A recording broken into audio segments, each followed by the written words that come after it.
This podcast is brought to you by Podbean. Podbean is the easiest way to create your own podcast. In fact, we use Podbean to host Zapped to the Past. Download the free Podbean podcast app to start, record, and publish your very own podcast in minutes. Podbean provides everything you need to run your podcast, and you can record and publish episodes directly from the app on your phone. Download the free Podbean app today. That's Podbean.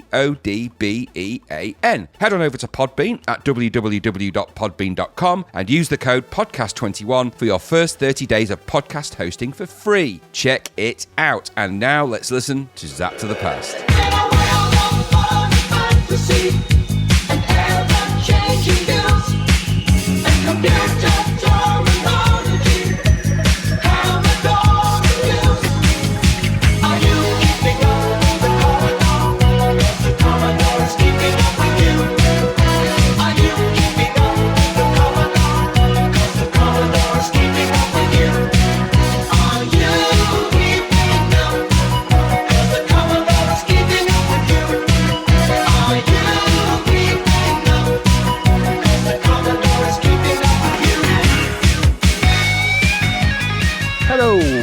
Welcome to episode 51 of Zapped to the Past. I am Adrian Mills and I'm joined as always by Mr. Graham Raddings. If you've not listened before, well then this is a podcast where we discuss games that were released for the Commodore 64. Last week we looked at our first batch of games from issue 24 of Zap 64, which we are in no way affiliated with, and were terrified by Transformers. We jeered at Jailbreak, and we were amused by Arkanoid. This week, we conclude our look at the games in April 1987, along what was lighting up our TV and cinema screens that month. So Graham, tell us what we have going on in this episode. In this newly announced town centre redevelopment with yet more multi-screen cinemas, dreary-themed pubs, dual-chain restaurants, and the inevitable 19 coffee shops of an episode, we mostly come out at night, mostly with Ripley and Vasquez as we stay frosty around Hadley's Hope, avoiding 8-bit xenomorphs in the rotatey aliens, reform Damocles, and climb aboard our shootiest spaceship as we take on the nasty yellow bucktooth aliens in the stunning Delta and play What's the Point in the utterly tragic needle-in-a-haystack simulator,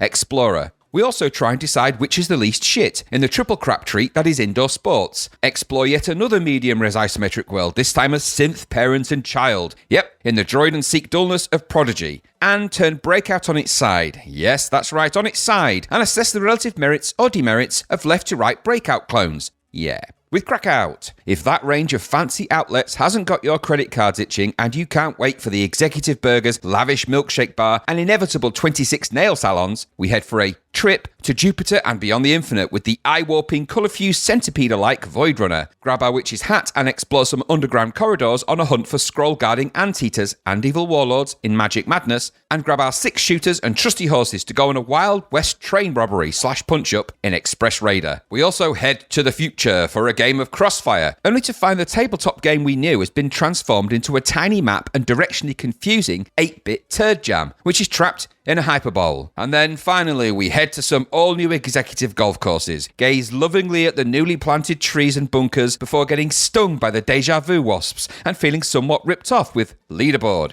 Executive Edition. There are some huge games in this episode, and that's lucky for us, AD, because floating around them like turds around a sinkhole are some real 8-bit bastards. Sheesh. Yes, that's all correct. I'm glad you've told us all that, given us a fair warning of what to expect from the batch of games. The checkboxes are all ticked. Absolutely. Let's move on then quickly before the Havitas get us. Once again, they're always about. Every now and again, the Havitas just pop up. Avid bakers and hunters. Are they? Yeah.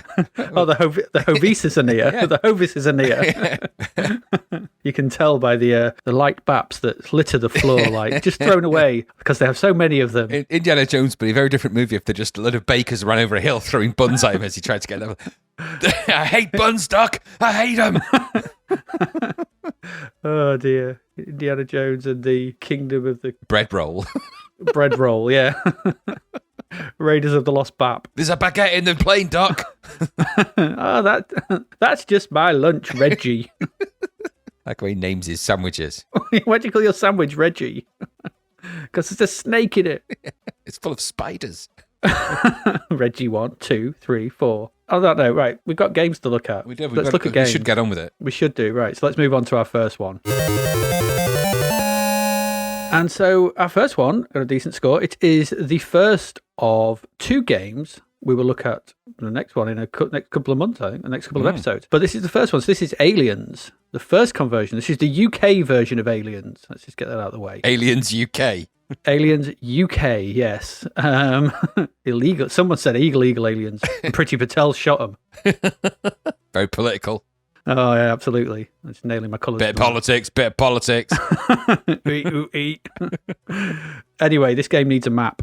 No kidding. Or a compass pointer at the very least. Yes. I'll just set those bits out of the point. It needs something to help you navigate the samey rooms you head through. Anyway, we'll come to that. So it's the first one of two from the huge film Aliens, the Smash James Cameron genre-defining sci-fi action war film from 1986. That was, I think, our pick of the films from that year, wasn't it? It was indeed our pick It of the was films. indeed, and with good cause. And more scary than the film or even the first film, this one is developed by Electric Dreams. And it's designed by Mark Ailes. I don't know how you pronounce that. Ailes, I think. Is it? Ailes, and had code and effects by Steve, Alan, Edwin, and Mev. I don't know their surnames or whatever that is. And the graphic design is by Focus, and it's produced by Software Studios.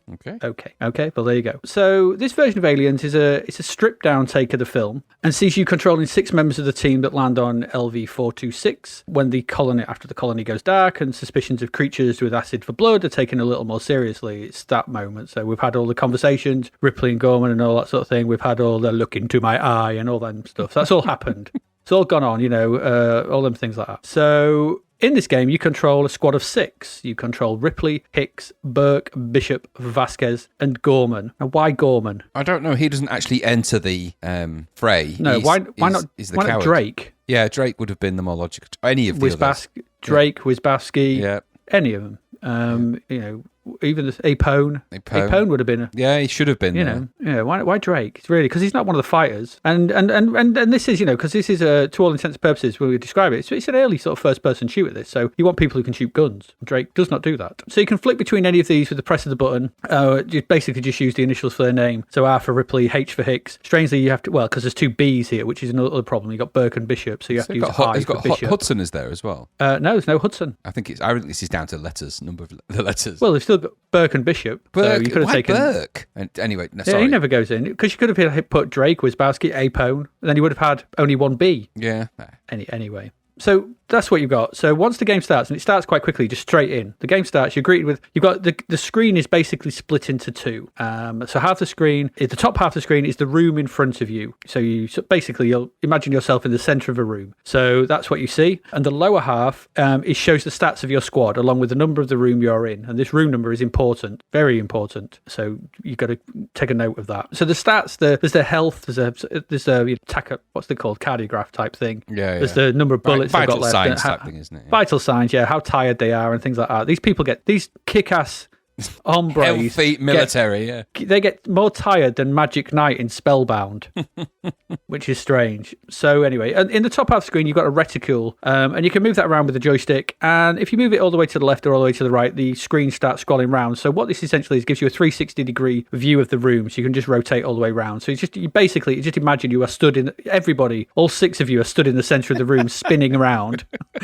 But not seeing each other. Always with the spinning, but never seeing each other, no, because I imagine they're just got all the backs to each other sort of thing, so they just stand in a hexagon facing outwards. They're not in the same room, I suppose, are they? They all spin. Well, they are at the start, and you can put them all in the same room as you go through, because you have to at some point to do stuff. So it reminded me, so basically, so you see, you scroll this thing round. On the walls that you can see, you'll see doors which can be passed through with a tap of the spacebar while you put your reticule over them. And in a sense, this system reminded me of the system that was used for navigating the ship in Raise the Titanic a bit. Yeah, a little bit. Similar to that. So you pass through a new room, the room number changes, and then you can then look around that room and there'll be more doors. You go through the next one. So the only thing that changes, because the colours for the room sometimes stay the same, is the room number. So that's why this is important, because there's 200, how many rooms is it? 128? Something like that, yeah. There's a lot of rooms, and it doesn't always, this is hard to map, because that's what I said, this game needs a map or a compass pointer, because you can easily spin around. Anyway, we'll get to that. Tapping the button takes you back So tapping the appropriate control, letter takes you back to another member, and then you can control them through the base. So you essentially you control all 6 members of the team, and you have to navigate them all the way through the base, and that's the whole point. So you've got to control all 6, and every now and then, to start with, and as you're moving, an alien will appear. This will be accompanied by a sort of whining noise, not the classic beep, which is annoying, which is a bit of an oversight, I think. So you just get this whining noise, and then there'll be one of them start flashing. So there's an alien in the room with you. You've got to find it and essentially shoot it. If it charges at you, if you don't manage to shoot it, then it kills you. Or don't kill you. Those are basically your screen turns to static, and that character is down. Supposedly, though, if you take another character, never managed to do this, but if you take another character to that room and kill the alien in there, you can get the other character back. I never managed to get that to work. Yeah, because essentially they're meant to be cocooned, aren't they? Yeah, so I tried that, but I just never managed to do it. So I'm guessing it happens though. Because after that, if you don't get them in time, then comes the face hugging and the impregnation and the chest bursting and more aliens and typical alien stuff. So this is the game essentially. You've got to manage this team of 6 through this complex. The visuals for the rooms are quite good. They're quite detailed. There's an interview with Mark Hales in a Retro Gamer, and they did it modularly to try and keep down memory and just build from a certain set of things. And you can kind of see that because they do all look the same. And this is one of the problems. The rooms do get very samey. You can shoot out the locks for the doors, which means that you can't go back through them. The only way you can get back through them is just to blast open the doors. But you've got limited ammo, and if you blast open the doors, then aliens can get through and so on. So you need to choose whether you want to do that. The aliens are quite good. They look like aliens. They're recognizable as aliens, I thought. So, quite nice sprite work on them. So that was all right. But, and the there's a minimalist use of sound. There's not much,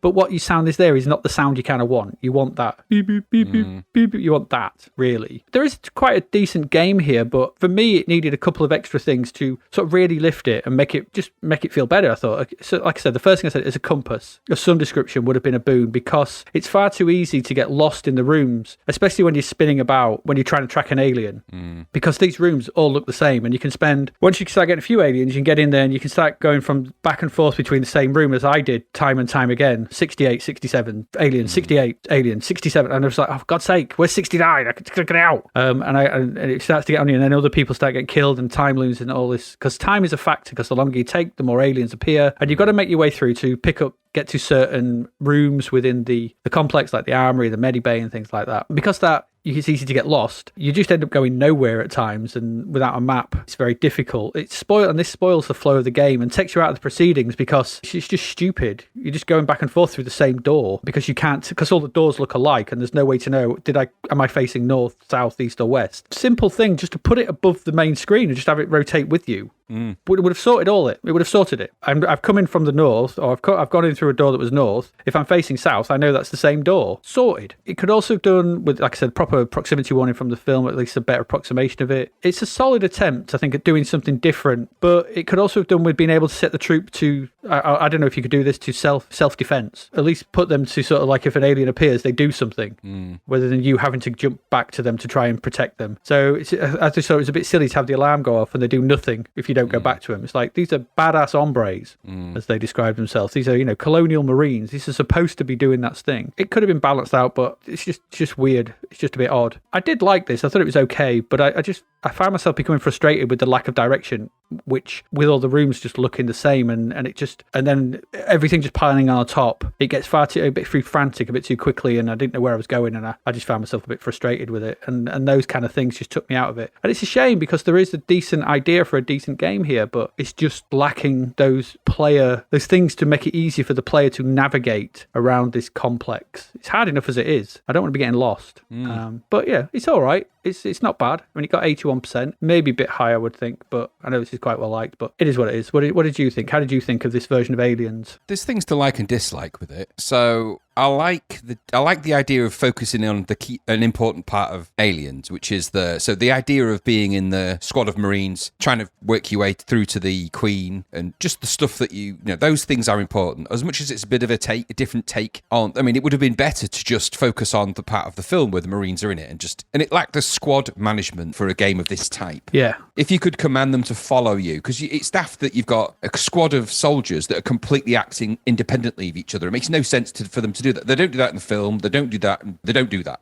So squad control mechanics. So, you say them, either, like you say, stand on defense or follow me. It would have just been a key press that enabled them to do that. And then the instead of the alarm going off and it flashing, it would have been better to have the sound of a machine gun going off somewhere, and it's not you firing. It's just little bits of, and maybe this is as much as they could put together in whatever time they had. I don't know. Yeah, maybe. So there's things to like. I liked the idea of it being sort of an FPS-ish, sort of through the eyes of type approach. I like that. The idea of it rotating around is a bit on the spot, is a bit odd, but okay. It's an innovative approach to something like that. So that I quite like that about it. The graphics were okay. The UI was quite nice. It had the faces of the characters on it. There's a good sense of the film in it. Like you said, the aliens look like the aliens. The core idea is kind of from the film. The general look and feel when you see the alien sections of some of the rooms, and they've got that kind of alien-esque kind of background. So it goes a bit Geiger, and instead of all the usual sort of doorways and things. That's all good. I found some of the keyboard controls, that those sort of things don't lend themselves to a game that requires if they start to panic you. So if you start to put pressure on somebody in terms of things are flashing, alarms are going off, panicky things, key presses at that time and spacebar to go through doors and using your target reticule and doing all of that. Those things are a lot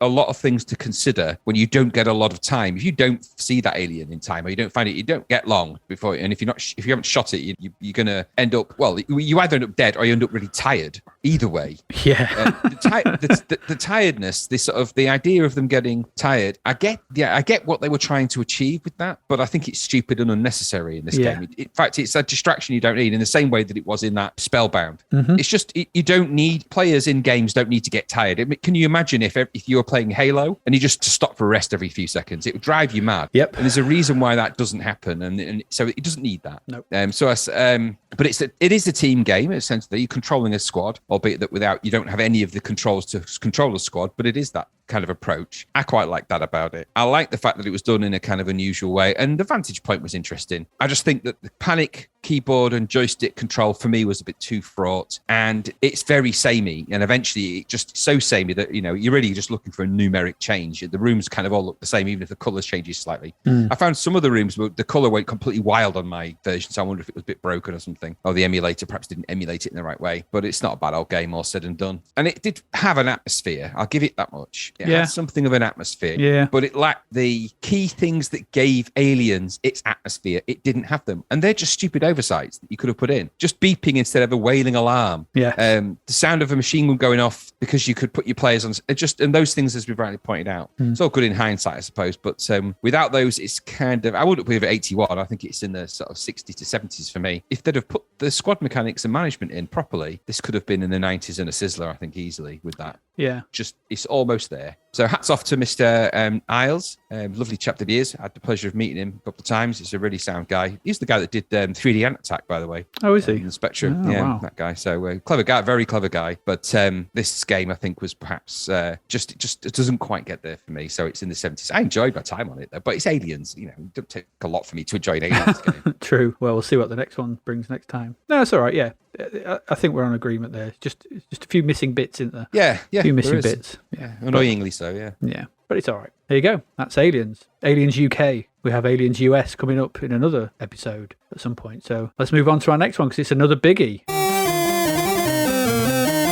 So Graham, do you want to talk about Delta? Yeah, sure. Okay. This is quite a big one, isn't it? The reputation of this game is heavy. It weighs heavy on it. So this is from Thalamus, of course, and it's the second big title from Thalamus and Stavros Fasoulas. Stavros. So expectations are running high after Sanction, and of course it's famous for that great music and everything else. So we're presented with Delta. Delta is a shoot-'em-up, side-scrolling shoot-'em-up where... right, here we go. I'll go through this story just because it is a big old game. So just a few quick credits. Rob Hubbard music, produced by Gary Liddon. He's an ex-Zapper, isn't he? He is. Title screen is Bob Stevenson, and of course the creator/code is Stavros Fasoulas. So diplomatic relations between the Sisyphean Khanate and Terra, that's you, or you are a Terran, have fallen apart. Tragically. The Terran transporters have been disappearing in a sector of the galaxy named the Delta, hence the name of the game. The Ciphers, I'm just going to call them Stiffies. The Stiffies are nasty yellow buck-toothed slimy aliens, apparently, according to the blurb, who cheat at poker, jump red lights, and mistreat their mothers. Okay. This is honestly, that's from the tape inlay. And they're set upon destroying the Terran Empire. I get a feeling that when he was writing this, he got a bit bored. We'll see. To stop this from happening, Damocles has been reformed. Now, I assume that they're not talking about some kind of boy band, so I dig into it a bit more. Damocles is actually the creation that was last heard of in the game, Sanxion. Yeah, it is, yeah. So that really convoluted. So, apparently he signed up for a 3-year deal with this militia. So, it wasn't a boy band. You have still in Damocles, and they've been reformed to go to the Delta and kill everything, including wiping out them pesky stiffies. So, since you're a member of this gang, you get your attack ship. You can enhance the abilities of your attack ship so increasing your chances, even though you're an elite. So shouldn't really need anyway. Handling somewhat stupidly, the attacking formations of enemies will drop credits, which you can use to earn extra weapons for your ship. You get this in the weapons collection elements of the game, which are actually just groupings of space icons that occur after each alien wave. Each icon has a price, with the ones you can afford being in blue and grey if it's you're going to have to be waiting for your credit payday, or you've saved up your credits to buy the more elaborate ones. Obviously, the more powerful things they are, the more they cost. None of the weapons are permanent and will vanish, which is stupid, but we'll come back to that. And you can keep track of your current credits with the credit counter on the bottom left of the screen, which I didn't even realise was there. Did you not? Well, not initially. Just so you know, the extra icons, you've got one that looks like an S, which is extra speed. The blurb says on that you need to be careful not to get too many of them, because without them, you'll die. I didn't quite understand the logic of that. Because what happens is you can speed up 3 times. If you go get a 4th one, you go back to overheat. You go back to the base speed. Don't do that. Yeah. No. So bad. Again, we'll come back to the ridiculous logic of some of the ideas in this game. You get more bullets. That looks like a number 7. They state there that your starting bullets are good for namby-pambis. These are words from the instructions. But no good for frontline attacks or for the later levels. You can get multiple fire, which looks like 3 small sperm on the icon. That's back, port, and starboard firing, ideal for the Wheel of Death, whatever that might be, because you don't know. Just say ideal for Wheel of Death. Fish weapon looks like 2 fish. That's extra pulse lasers from the amphibian planet of Zlot. Okay, you got protector, which looks like a candle in a horseshoe. That is like a spinny, smashing egg that goes around your ship. Very handy, that one, actually. The warper, which looks like a bigger S, slows down time, and that's another handy one. So it just slows everything on the screen down a tad. Even the most enthusiastic stiffies would have a job beating a reliant Robin from 0 to 60 when this is in action. Those are from the instruction itself, which made me think that in this futuristic space travel enabled world, the Robin Reliance and the company Reliant are still around. Maybe. What a company they must be. That is incredible. That achievement. Maybe. But it also explains why the spaceships are the way they are. Maybe we have King Delboy. Maybe. And for those that don't know what a Robin Reliant is, it's a 3-wheeled car. Death machine. From the 70s. Yeah, they had a strange habit of tipping over a lot. The fiberglass. Anyway, the final one was the super shield. Looks like a square, and it states the instructions. This is straight from the instructions. This is the creme de menthe of weapons. I can't get my head around what that means, and it makes the stiffies look like the lager shandy of the Alien Threat League. I'm just going to say that again. The lager shandy of the Alien Threat League. I'll just let that percolate. The idea of there being an Alien Threat League is interesting, let alone them rating them in alcohol. Well, lack of alcohol, rate them in drinks. Well, anyway, we have to go through all this stuff, I suppose. So this game is famous for lots of different reasons. Of course, it's the tape. I imagine it probably had some version of this on disc. I don't know. I only ever had the tape version of this. It had the Delta Mixi load, which is when you load the game, you get the big Delta logo, and you can sort of create your own music from a batch of sort of looped music, Rob Hubbard-style music. It was apparently created by Gary Liddon in conjunction with Rob Hubbard, and derived from an idea by Nick Pelling, who was the author of Frack and Firetrack. Oh, okay. Anyway, it is actually, I think, one of the first loop-based sequences of music that ever was, and in of itself, a great little thing, and it comes up on a Zapped cover tape later, so you can just have a play with that whenever that comes up. Really nice little thing. So the game is then side-scrolling shooter stuff. So you have to work your way through 32 levels, I think, on this. I can't remember. 32 levels.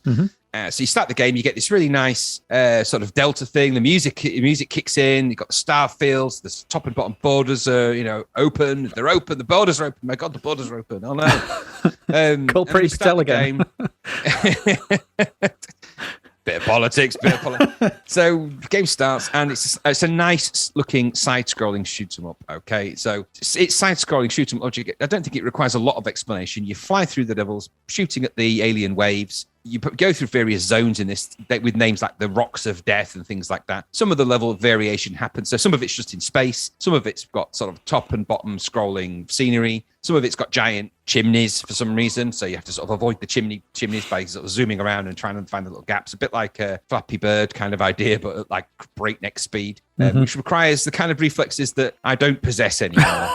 But anyway, that was there. So you've got that side-scrolling stuff. It's fast. There's a lot of movement on the screen. There's loads of sprites. There's loads of action. The sprites are medium res, but I think look quite nice and look the part for this game. Some of them look nicer than others, but generally the whole thematic of the game is nice. And it looks and sounds the part. Everything about this game is slick. It's got nice colors. It's got nice sprites. It's got really nice starfield effect. The branding is really good. It's uncompromisingly well constructed, Delta. It uses the top and bottom borders to good effect. So your sort of information about your ships and your upgrades, your ship upgrades are all on the bottom and top borders. So you've got a lot of screen real estate to play in. The graphics, like I said, chunky, but they function nice. There's some nice animations on the sprites. The icon extra abilities are what they are, but they're okay. And you sort of, when you go through waves, you collect the credits if you manage to shoot them enough. And I found the ship gracefully slow when you first start. You need to get them speeding, shoot them up quickly, otherwise you're doomed. But once you get that and the ship moves at the speed that it should really probably have started at, and you get enough of those, you fly through and just sometimes aiming for the right, because the upgrades sort of fly across the screen and you have to sort of, fly into the right one and get it with the right thing and do all of that.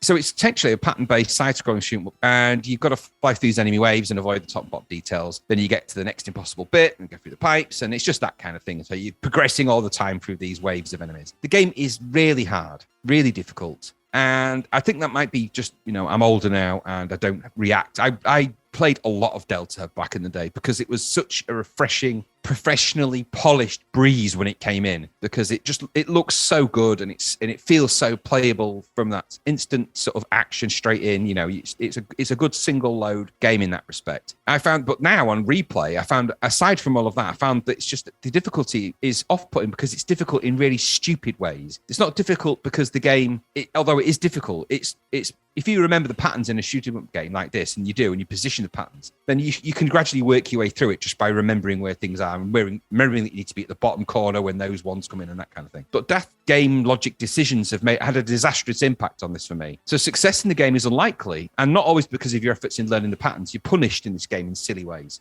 So what could truly be amazing, I think, made me suffer and could make you suffer from difficulty rages because it has crazy difficulty spikes. Losing any of your abilities is a disaster in this game. It means chances are you're going to die very quickly anyway. And you don't upgrade quick enough to get to a position where you've got enough power sometimes, because you can very quickly be overwhelmed and you're back to square one. There's a lot of back to square one-ing in this game. You don't go all the way back to the start of the levels all the time, but your ship does sometimes. And that in of itself is stupid, because it reminds me of a game, Sidearms, which is a shooter in the arcades, which we may be a conversion of at some point. Sidearms had this very similar problem. You could have the most upgraded thing, and then you would lose a lot of your upgrades. And then you're going back into the fray where you were, but with half the armament.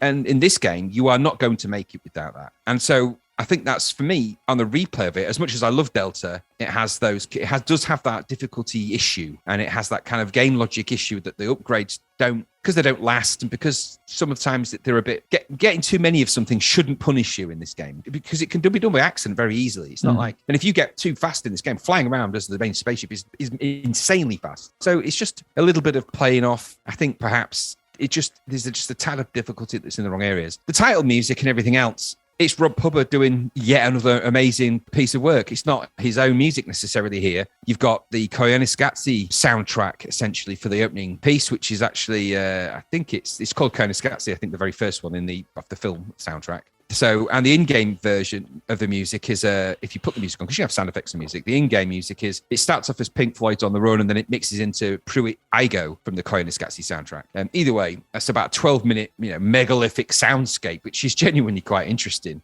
And does it suit the game? I don't know. perhaps it does. Perhaps it does when you get a bit better, but it's a little bit off-putting sometimes because the music doesn't quite. It would have been better in Thrust. I don't know. Maybe. I don't know. So it's Hubbard high standard, 32 levels. I don't know if I'd get there without a cheat. I don't imagine there's many that made it that way. So I suppose the question is, do I like it? I've always liked Delta. It's a really, really good shoot 'em up game. It's hard, and I think perhaps that logic is, on reflection, something that could have been tweaked to make it just a little bit more, give it a bit more player, not freedom, what's the word? Player, I don't know, just to give it the player a little bit more of a chance. Mm-hmm. But it's a very accomplished and uncompromisingly, like I say, beautifully made game in every respect. So hats off to our friends at Thalamus. Interesting that during the development of Delta, Gary Liddon and Andrew Wright, who were both in Thalamus, set it up really, left during the middle of that, with Andrew Wright returning to Activision and Gary Liddon pursuing a career in games programming himself. The person that finally produced this one was the ex-Quicksilver and Electric Dreams development manager, Paul Cooper,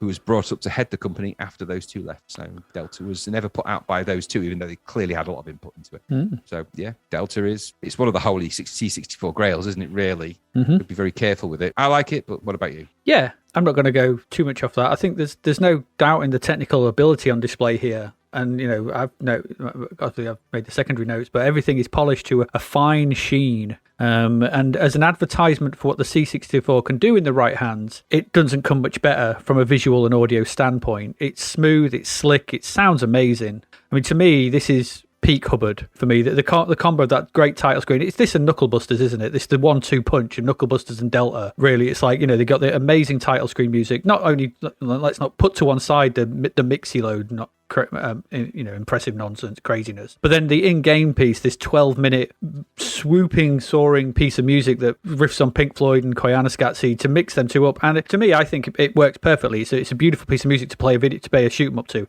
When I played it without the sound effects, it's like, then I have to put the music on very quickly because it's not Delta. It's not Delta as far as I'm concerned. So the game is responsive once you get a few power-ups. And essentially, this riffs on Nemesis. This is heavily influenced by Nemesis because most of those... Gradius in the arcades, Nemesis. Gradius, yeah. So I think it was Nemesis over here in the UK, Gradius elsewhere, yeah. So Gradius 1, 2, 3, Nemesis, Salamander, and Vulcan Venture over here. So, and it plays exactly as you want a shooter to play for the most part. But the problem is, at its heart, it's a memory game. And that's problematic. Because you need to be collecting the correct power up for what is coming up, or you're done for, and that is a bad thing. It's like the fast pillars near the start of level 3 or so are the perfect example. Don't have the speed ups, death. You are not fast enough to move across the screen to get through them, no matter how well you know that they're coming. You're just not, and that's bad. That's bad. There's no two ways around it. Don't have enough shots to destroy the fast moving snake style enemies by hitting the heads because they move too quick for you to land enough shots on them. Dead. So you've got to power up. Like you said, if you lose them, you're done for. If you get too many speed ups and you go back to bait, you're done. Dead. And it's a problem really because despite the amazing music and visuals, it gets more and more frustrating as you progress and becomes a game of a game. I know a lot of shooters do kind of do this, but this is a particularly cumbersome note of it. It becomes rote screen placement and collecting the right things at the right time. For me, a shooter should rely on your skills as a player, from your muscle memory and your reactions. You should be able to get through. Okay. You should be. If you can play it fast enough, if you can shoot fast enough and you know what to do, you should be able to get through. A good shooter should allow that. When you watch something like, if you play something like, I know later on games like Ikaruga, and you watch the players play them sort of games, there's bullet hell shooters, no power-ups or anything like that. It's just you can get through it. And that's a well-designed shooter to me. This problematically relies on your ability to remember what power up to get and when. And that's a really bit of a shame because when it starts off, this is amazing. When you first start playing this, it's like, oh my, this is one of the best things I've seen on the C64 and played. And it's the whole soundscape and the visuals. And this is a step up from Sanction. And it's like, whoa, I've not really seen anything like this. There's the smoothness, like you said, the borders, the borders open, the sprites in the border for your power ups and everything nice. And the design looks incredibly good sort of thing, but then you start to play it a bit and then you start to notice that it's not me dictating the gameplay, it's the game dictating how I have to play it. And when you see that the design underneath this game is more memory game than shooter, that's a problem in a side-scrolling shooter to me. However, it's still enjoyable to play even despite that, because of those strong, there's still something there. Production levels, because they're still so good, you still enjoy playing it. So I'm not knocking this because I think this is a really enjoyable to play game. It's just I wish, like you said, the word you were looking for is freedom, player freedom. I should be able to do this no matter what, and you can, and that's interesting actually, because your criticism, our criticism, which is I think along basically the same thing. Yeah. It is also what Gary Penn criticised it for in his comments in the Zapped review. Yeah. Because the other two were, the other two reviewers were like suckered in by the presentation, which is fine because it is amazing to look at. Gary Penn was like, I want to decide where I go in a game, and these pattern shooters if you don't know the patterns and if you don't remember the right thing at the right time, you're done. Like you've said exactly what he said. It's the same. Funny, it's you're going right the same path as he did, with that kind of idea that what this game is. It's amazing to look at, but who's really playing the game? Who's really in charge of it? Yeah, it's a designed experience, really, rather than a reaction-based experience, rather than a systems-driven experience. It's this will happen here, and you have to do this to get past this at this point. Yeah. Which I don't think shoot 'em up should be. It should be, but it's still good, and I would still recommend everyone go play it. It's weird, I think it was a bit of a controversy at the time, wasn't it? Only getting 74%. Yeah, and I think it's because they got some criticism for their score of Sanction. Maybe. Because Thalamus was kind of, it was an offshoot of the same publisher, wasn't it, essentially, the magazine. And I think they got grief for that, so they've gone, right, okay, well, we don't favour it, look, and I think there's a little bit of that going on. Maybe, probably. But there you go. Pity, really, because a great game is a great game. I think I would probably put this in the low 80s. Yeah. Probably. Well, it's not much more, but it's not a sizzler because of those problems, but it is what it is. And it is. But it's still good to play, don't get me wrong. And I did enjoy my time with it. Way better than Sanction. Way better. Yes. Better music. Yeah. Fasulos is clearly progressing, so... Because he's based it on Nemesis, so he's taken Nemesis and based this on it. Because so there we go. Delta. It's certainly better than what's coming up in our next game.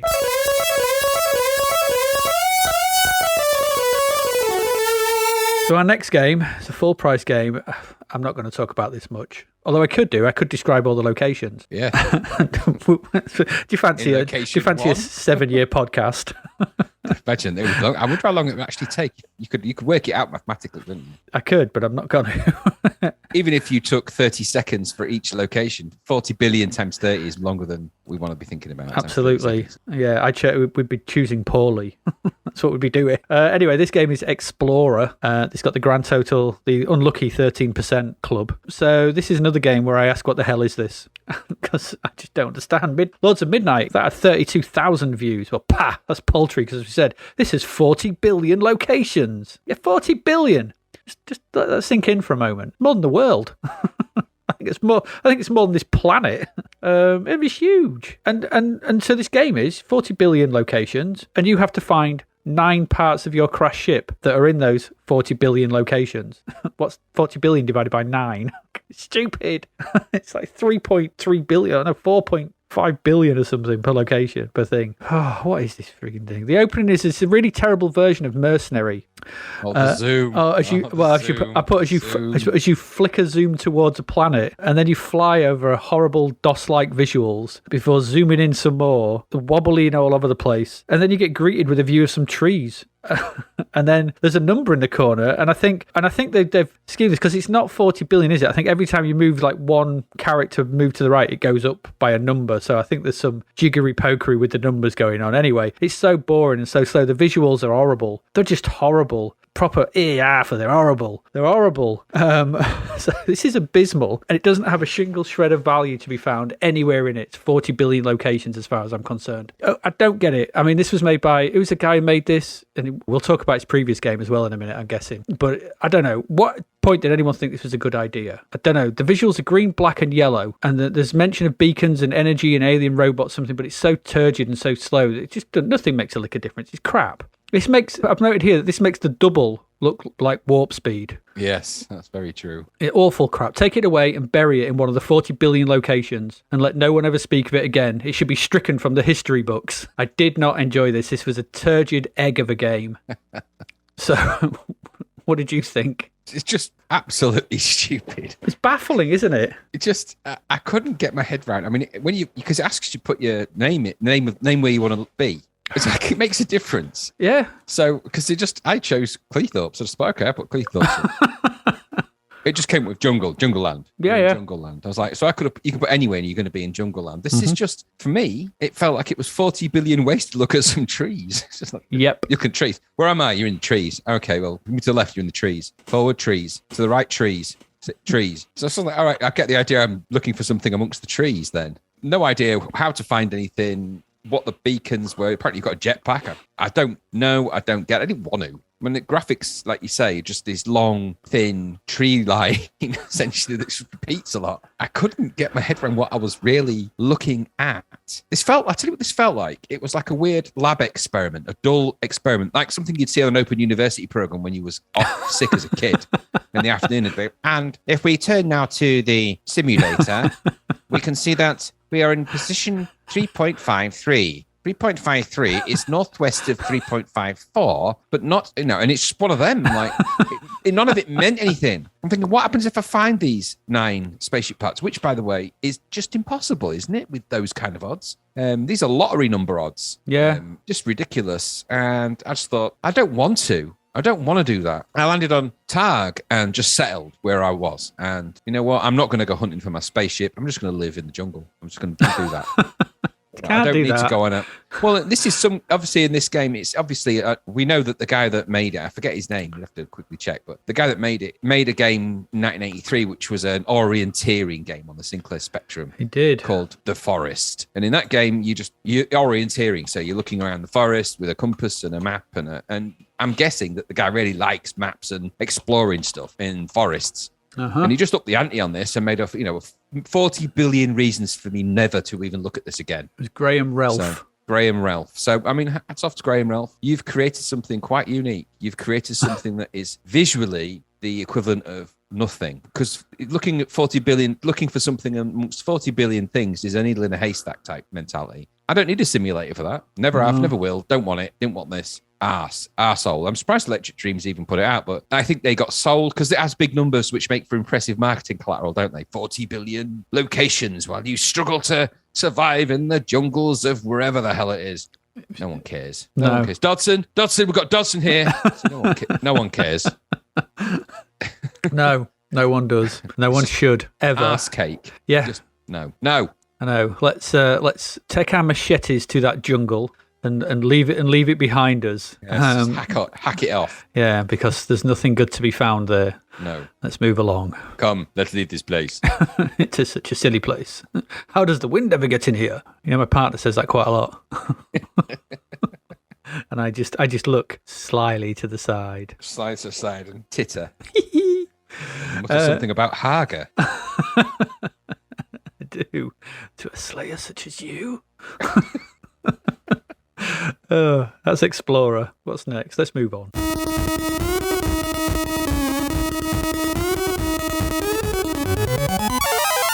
Graham, with more stuff, more indoor sports. Tell us about them. Sport Time, trademark Sport Time, Design Star Consultants, all the way from Mindscape, software that challenges the mind. These are the people that made Superstar Ping Pong, and that's who made indoor sports. So you've got Ed Ringler on design production, Simon Finch, associate producer, programming by Finch, Lucas and Ringler, music by the same guy that did Barry McGuigan's, and The Goonies and Legends of Amazon Women, John A. Fitzpatrick. With unskippable intro. So you're going to hear that music at some point, whether you like it or not. Yeah, you are. You are listening to the damn music.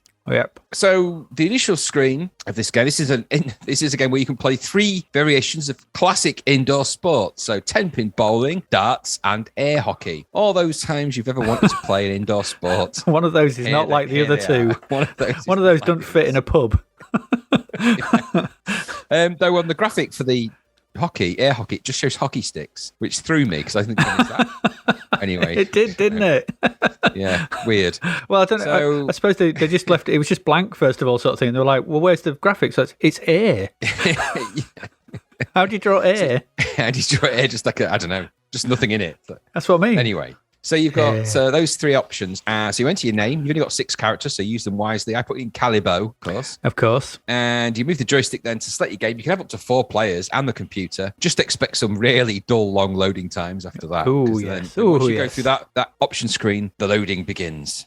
And then it's just a slow wait until the option you've chosen appears. I played all 3 of the games. Yeah, so did I. Conversely to the crappy pub games one, I actually decided I'm going to play all 3. I wish I hadn't, but I did. So bowling. The basic screen displays, where you can choose your number of players, the weight of the ball between 8 and 16, like it makes any difference whatsoever. And the alley slickness, which I thought was somebody's name. Because you can't change it. It can only be 1. You can't change it. It's just 1. So alley slickness can only be 1. You can have a number of games per series, the computer skill level, which is arbitrary anyway. So, it's either rock hard or not, and then start. So when you start this, you get a side view of a bowling alley, the sort of the ball picking up end. What's the call? What do you call that end of it? Not the actual not where the pins bowling are. alley. Yeah, not where the pins are at that end. It's just the bowling bit. I don't think there is a name for it. Well, it's because this game manages to find a way of splitting up the bowling into sections.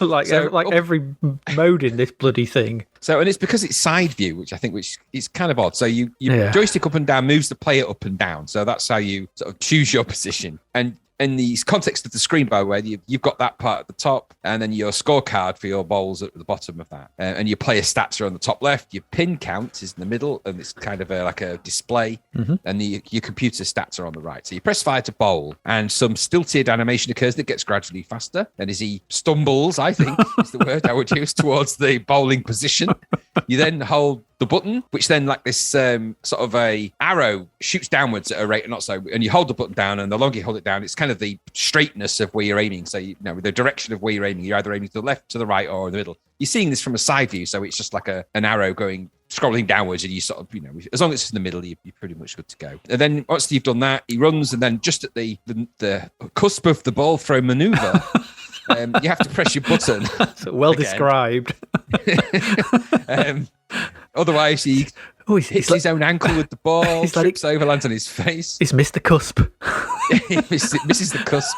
And so he just falls over anyway. And so if you have a successful bowl and the ball remains relatively consistent, because sometimes it'll just veer off to the left or the right and go in the gutter, which of course you don't get any points for. If you don't face plant at that point and the ball hits it, then it'll knock down the pins. By the way, the sound effects in this sounded like weaponry going off. It's like military grade explosions going off in here.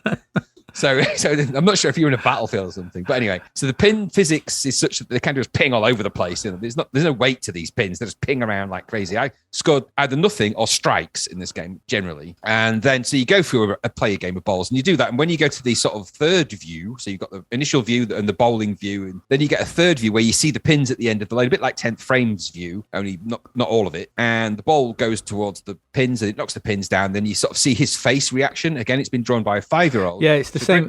It's the same face from Thai boxing, isn't it? You've just just ported him over. Yeah, so you just have a sort of, and mine was periodically angry or surprised. There was no real middle ground between that. I thought mine was being goosed. He was either happy that he'd done something or not. I thought he was still in his bowling pose, and somebody just stuck their finger up his arse. It isn't what you'd call instantly the reaction you'd expect to happen when you bowl. I've bowled many times unsuccessfly as well, and I've never played. I don't generally, I don't do that face. No. I don't often do that face. So you go through a game, and then at the end it just stops. It just stops. It's like, right, you bowl, music comes on, start. That's it.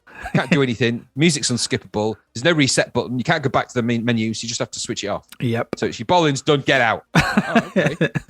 So this alley is closed. It doesn't play brilliantly, but you can at least play-ish a game of indoor bowling if you go with that. That's slightly more interaction than 10th frame in the sense that you see the face of the person, and there's a little bit of that. But in every other way, it's nothing like 10th frame. But the main issue I had with this particular game is that you can't aim at the pins. You can't see the pins to aim at them, which makes aiming very difficult. When you're playing a game that's the sole purpose of bowling is to aim the ball at the pins. If you can't see the pins that you're aiming at, then it's... Yep. It's... Anyway... It's not the first game we'll play today where you're looking at the wrong thing. No. Now let's move on to dart. Okay, dart. So similar option screen when you start the darts. You have to go back through the whole game loading thing and the intro sequences and everything else. So you've really got to like this game to do this. So I'm doing this so you didn't have to listen to my podcast. So this time you can choose now. There's a funny bit here. So you get to choose similar options, players. The doubles on or off logic for this broke my brain. Because strangely, each of those options has a yes or no. So double on has yes and double off has a yes. So I'm like, hang on a minute. So double on, yes. Double off, yes. And then I thought, okay, I better turn to the instructions because I don't get what that really means. And the instructions said, as a beginner, you will find it easy to play darts if you set both double on and double off to no. Once your skill increases, you can try regulation rules by setting double on and double off back to yes. Like, why have you got two double ons and double offs? What does it mean? It's Boolean madness. It's just stupid. It didn't make any sense, and it didn't make any difference. You could play different game lengths. Classic 301, 501, or 701. No one's ever played 701 ever. Then you can change the computer skill, of course, and the overall game speed from beginner, normal, or hyperdrive. Okay, all right. Want that in ping pong? Yeah. So to play, there's a timer running down during your turn when you play this game, and I'm guessing that the hyperdrive means the timer when you're, so you've got a limited amount of time to aim and do the ridiculous things you have to do to play darts. Now, in my experience of darts, you get a dart and you throw it at a dartboard, right? And generally speaking, you're facing a dartboard with a spiked arrow.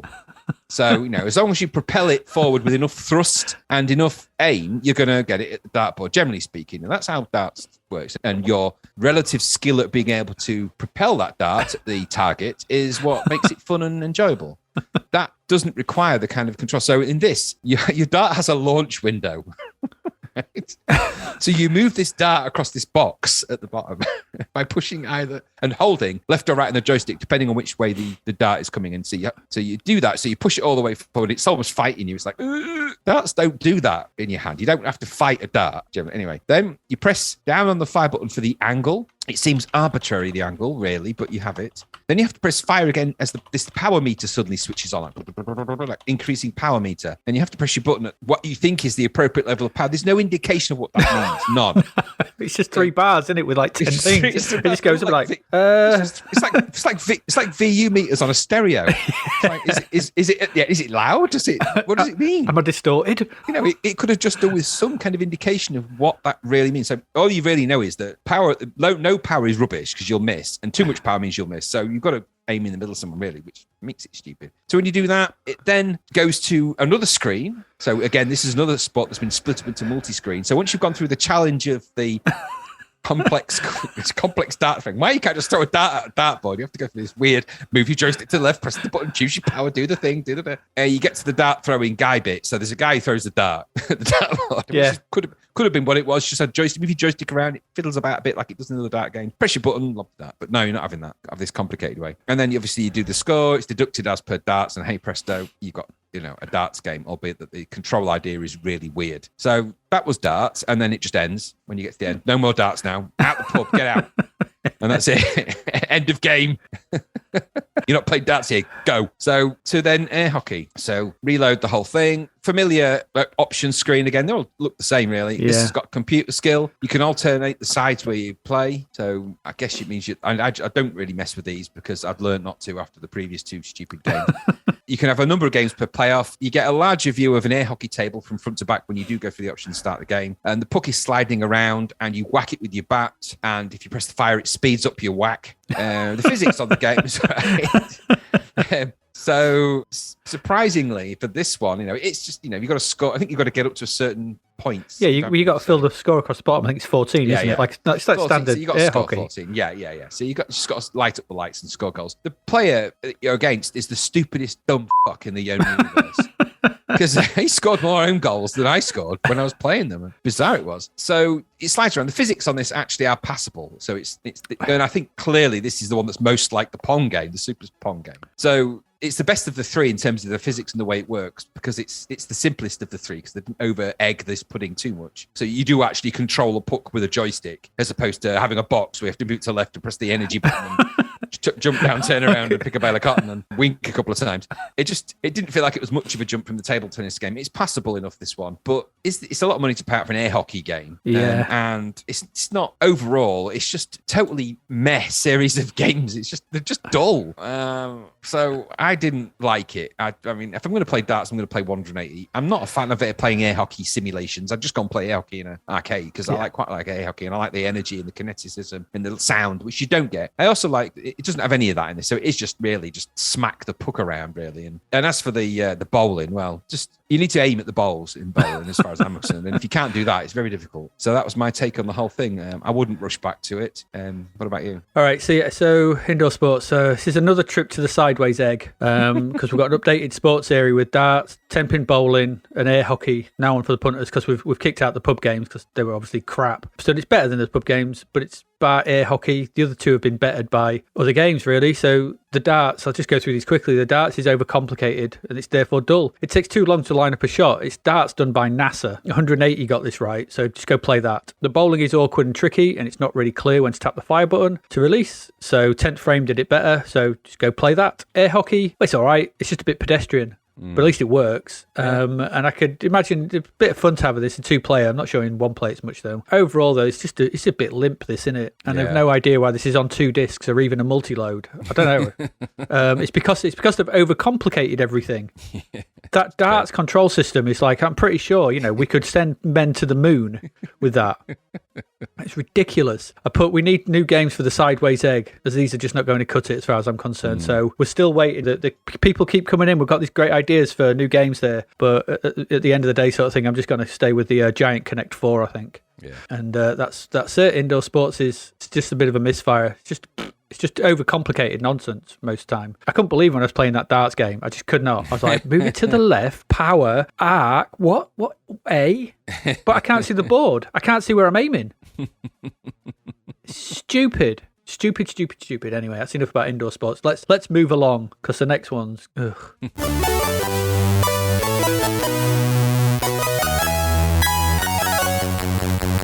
So what's our next one? Well, we looked at the crap vote for this a while back, I think. And so now it's finally here. Another Electric Dreams game. This is Prodigy.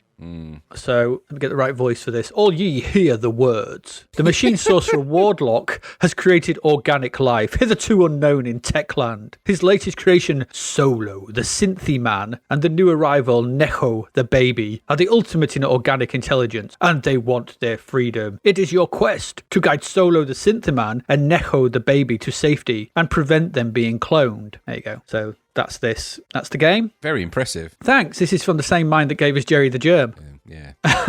So make of that what you will. Melvlet Dink, is it? Yeah, it's a name. Yeah. Yeah. Before you get into the game, I've got to say, the hell is that tune? That's Jonathan Dunn music. It's David Dunn, isn't it? Yeah. Oh, David. Is it David? I thought it was Jonathan. It's David. No, it's David Dunn. Yeah. It reminded me of the episode of Friends where Ross is playing.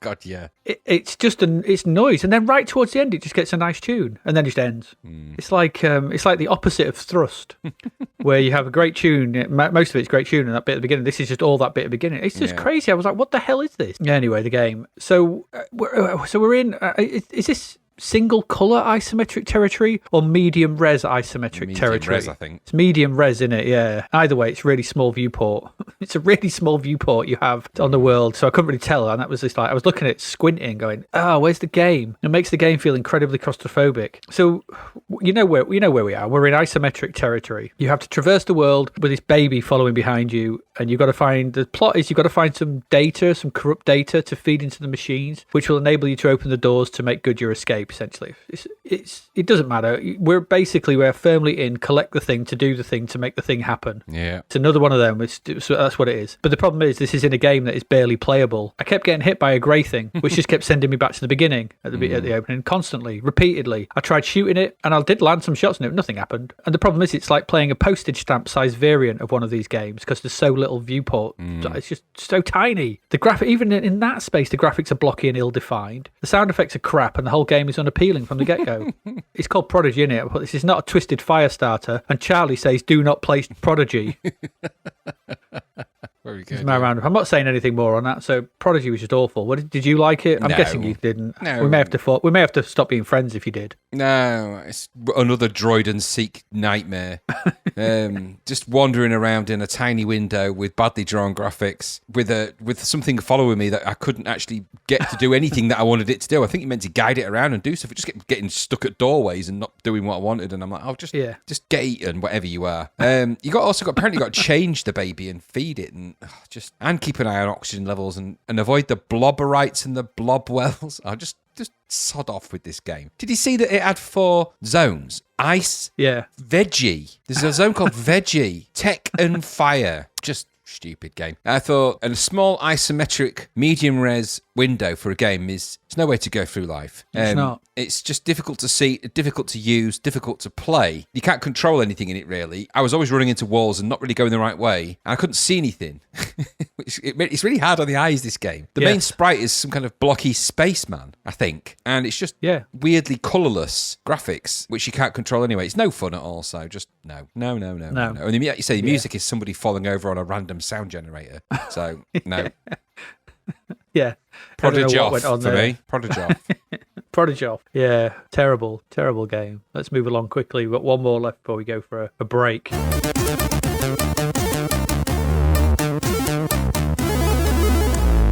what is that new game? Graham, we've got another bat and ball game. We have. There's two this month. We've got two this month. So this is Krakout. Yes, from our friends Andrew Green, Terry Lloyd, Robert Toon, and Ben Daglish, otherwise known as Gremlin. This is Gremlin's version of Arkanoid, really, I suppose, just with some quirky changes to the gameplay from the people that brought us Bounder, Bulldog, and Future Night. So, and it looks exactly. Someone said to you, "Who do you think made this game?" You'd go, "It was the people that made Bounder, Bulldog, and Future Night." No doubt about that. So it's a breakout game. They describe it as a two-way test of nerve.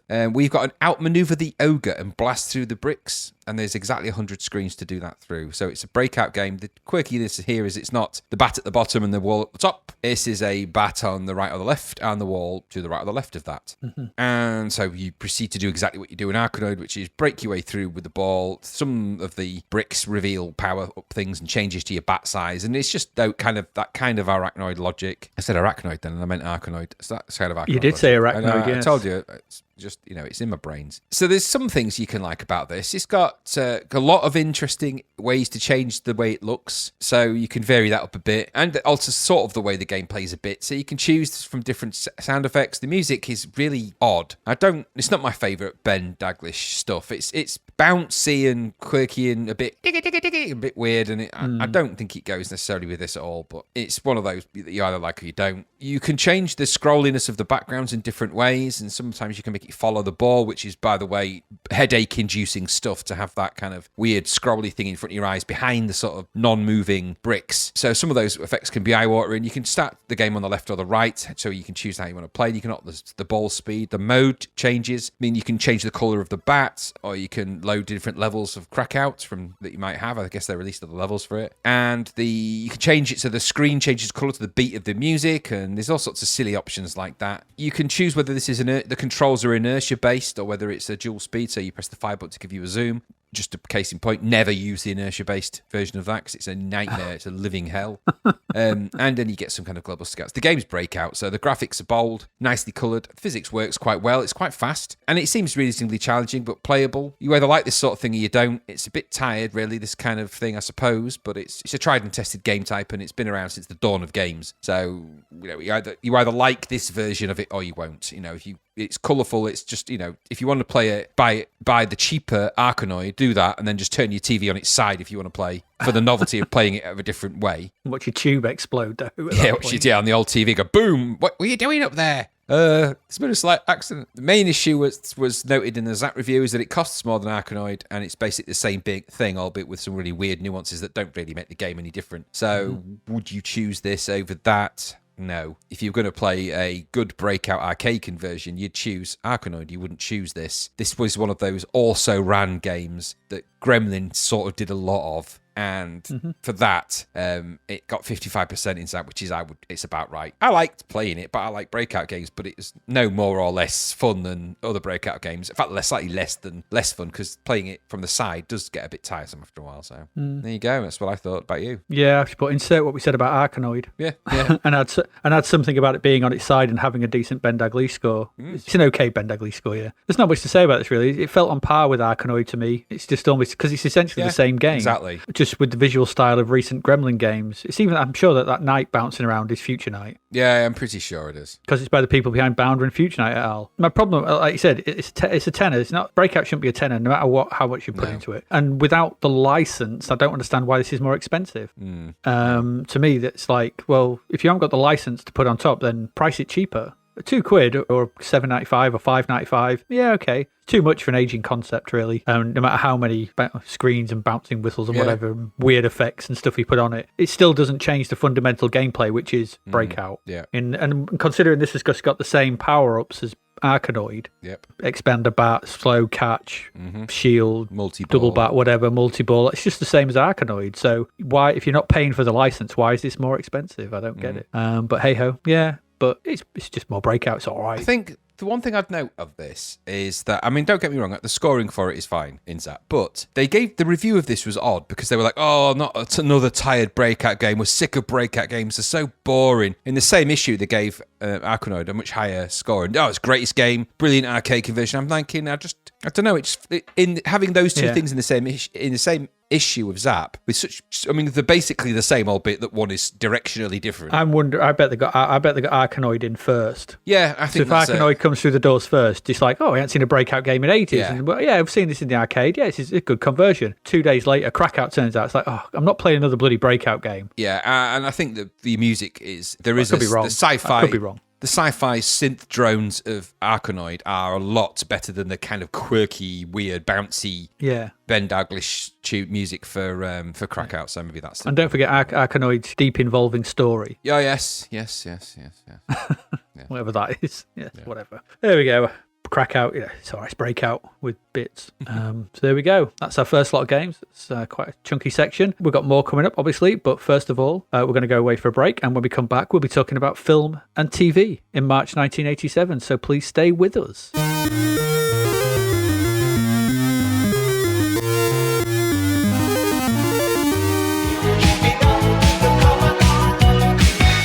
The novel Escape from the Commodore 64 by David Hearn is out now.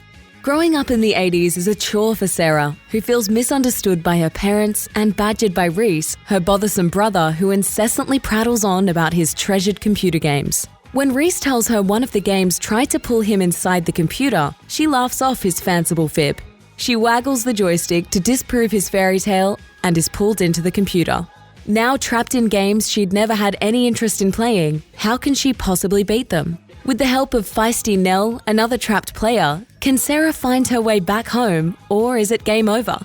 An evil madman, a hostile planet, bloodthirsty robots, a never-ending throng of karate experts, and relentless digital soldiers will do their best to ensure Sarah never escapes. Available from Amazon and all good online retailers, find out if there's a way out of the beige bread bin of betrayal for Sarah in Escape from the Commodore 64.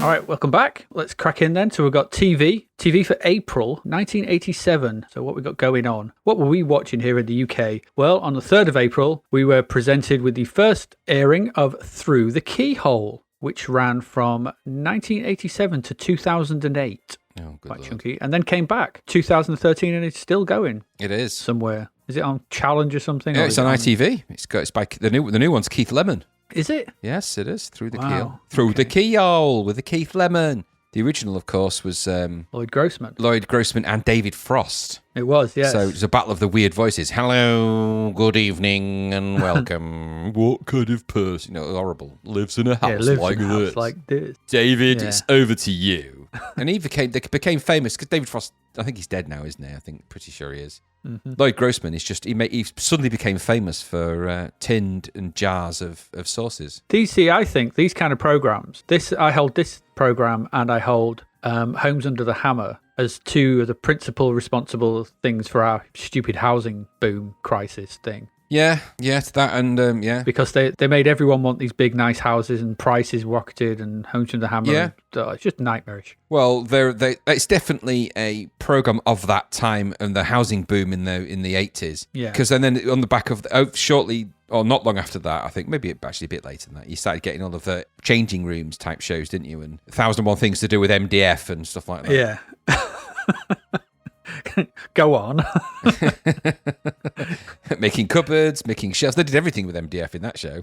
Keep going. Oh, is that the time? I got to go. It's back, actually, that show, isn't it? It's now back. and changing also, rooms. what's it, DIY SOS and things like that. Yeah, a whole ton of them. 60-second makeover. Well, yeah, because they showed all these, what kind of person lives in a house like this? And there was all these clues really obtuse. The golden shoe, packets of peanuts, the half-eaten Mars bar. David, it's over to you. It's like, so they'd have them B-list celebrities trying to guess. And when they made a guess that was near to right, they got that kind of applause, didn't they? So I saw the half-eaten Mars bar, and I thought, is it an actor? And, oh, yeah, claps. Yeah. And Peter Shilton. And it's just Guess Who. It's like a crap version of Guess Who. Yeah. Does he have glasses? Has he got a pimple? I suppose later crap versions of like guessing a celebrity would be that masked celebrity nonsense. Yeah, absolutely. Yeah. Which is just the most ridiculous show I've ever seen in my life. The Masked Singer. It's just, I watched one of them and I was like, what am I watching? What is this? Why are they getting all excited about someone in a mask? TV has become desperate for stuff. TV has become Time Trumpet. We're not far from Rape and Ape. We're not. God's sake. Of all the shows, you had to pick that. Well, there's a reason that one sticks in your head. Yes. Because it rhymes. But yes, Time Trumpet was an oddly prophetic show. Yep. And I recommend everyone go and watch Time Trumpet. However, you're right in the sense that this was born of that and led, even with the obtuse clues, because there was loads of programs with obtuse clues. It all started with 3-2-1, didn't it? And oh, good old 3-2-1. Well, you know what I mean? That clue logic of 3-2-1 is the same as the clue logic here, where you're essentially walking around somebody's very tidied house. And when he just pokes around and they leave obvious clues there. It would have been better if it was turned out that it wasn't in celebrity houses. They just gate crashed somebody's house and just had a look round. So, and then at the end they're all guessing celebrities. No, it's Pete Jones's house from down the road. You don't know him. You don't know him. So all he guesses so obviously led to the worst bit in Come Dine With Me, where they go and look in the bedrooms. Come Dine With Me. That's the show I was trying to, because this is a kind of the forefather to shows like that, isn't it? Really? Yeah.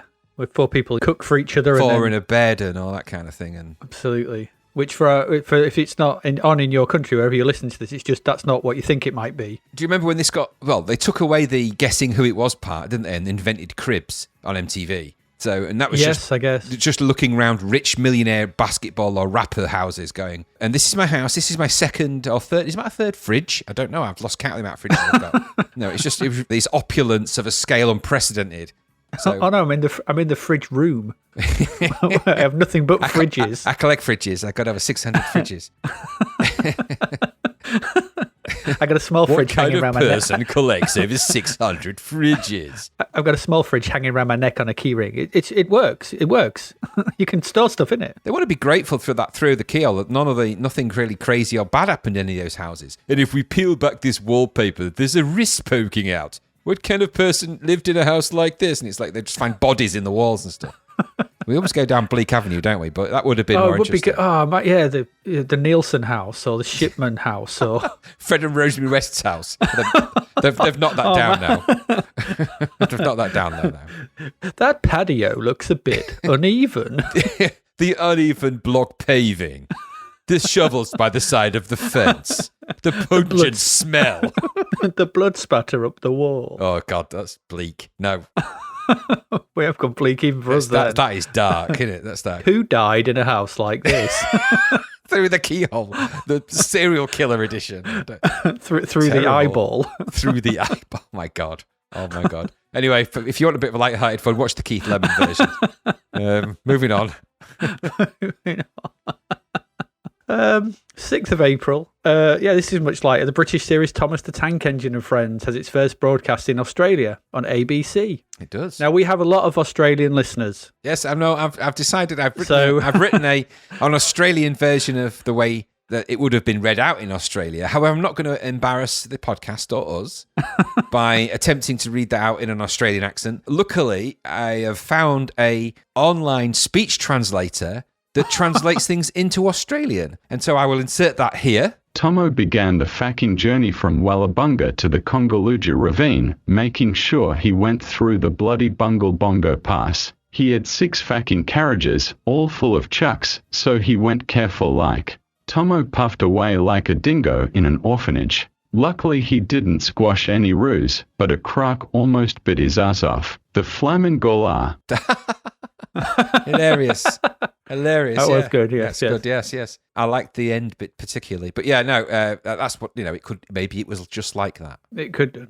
Have you honestly found one of them? Yes, I have. Yes, Okay. I even have the recordings. I actually saved multiple versions. There's lots of different variations of Australian male synthesized voices. So I found one particular, I think it was David, or it could have been Alf. I can't remember the names of them. But anyway, I've recorded multiple versions. We may put all the different versions. We'll probably just put as extras into the Patreon channel just for a goof. But there'll be one will be recorded for the in here, which we've already placed in, so you'll have heard it by now. Which is the best one of the bunch. Okay. Well, there you go. That was Thomas the Tank Engine, and he was now cruising around. I don't know what they Australia. would have made of Thomas the Tank Engine in Australia. Our Australian podcast listeners could let us know, because I don't know if the dynamic of Thomas and trains and steam trains would Was it still read by Ringo Starr? Now that I don't know, that's something you'd need to Google that. I can't imagine it would be, because Well, I'm not going to, but if anyone listens to this who is in one of our Australian listeners, just let us know. Was it still Ringo Starr? Did you understand him? And did you know that his favourite food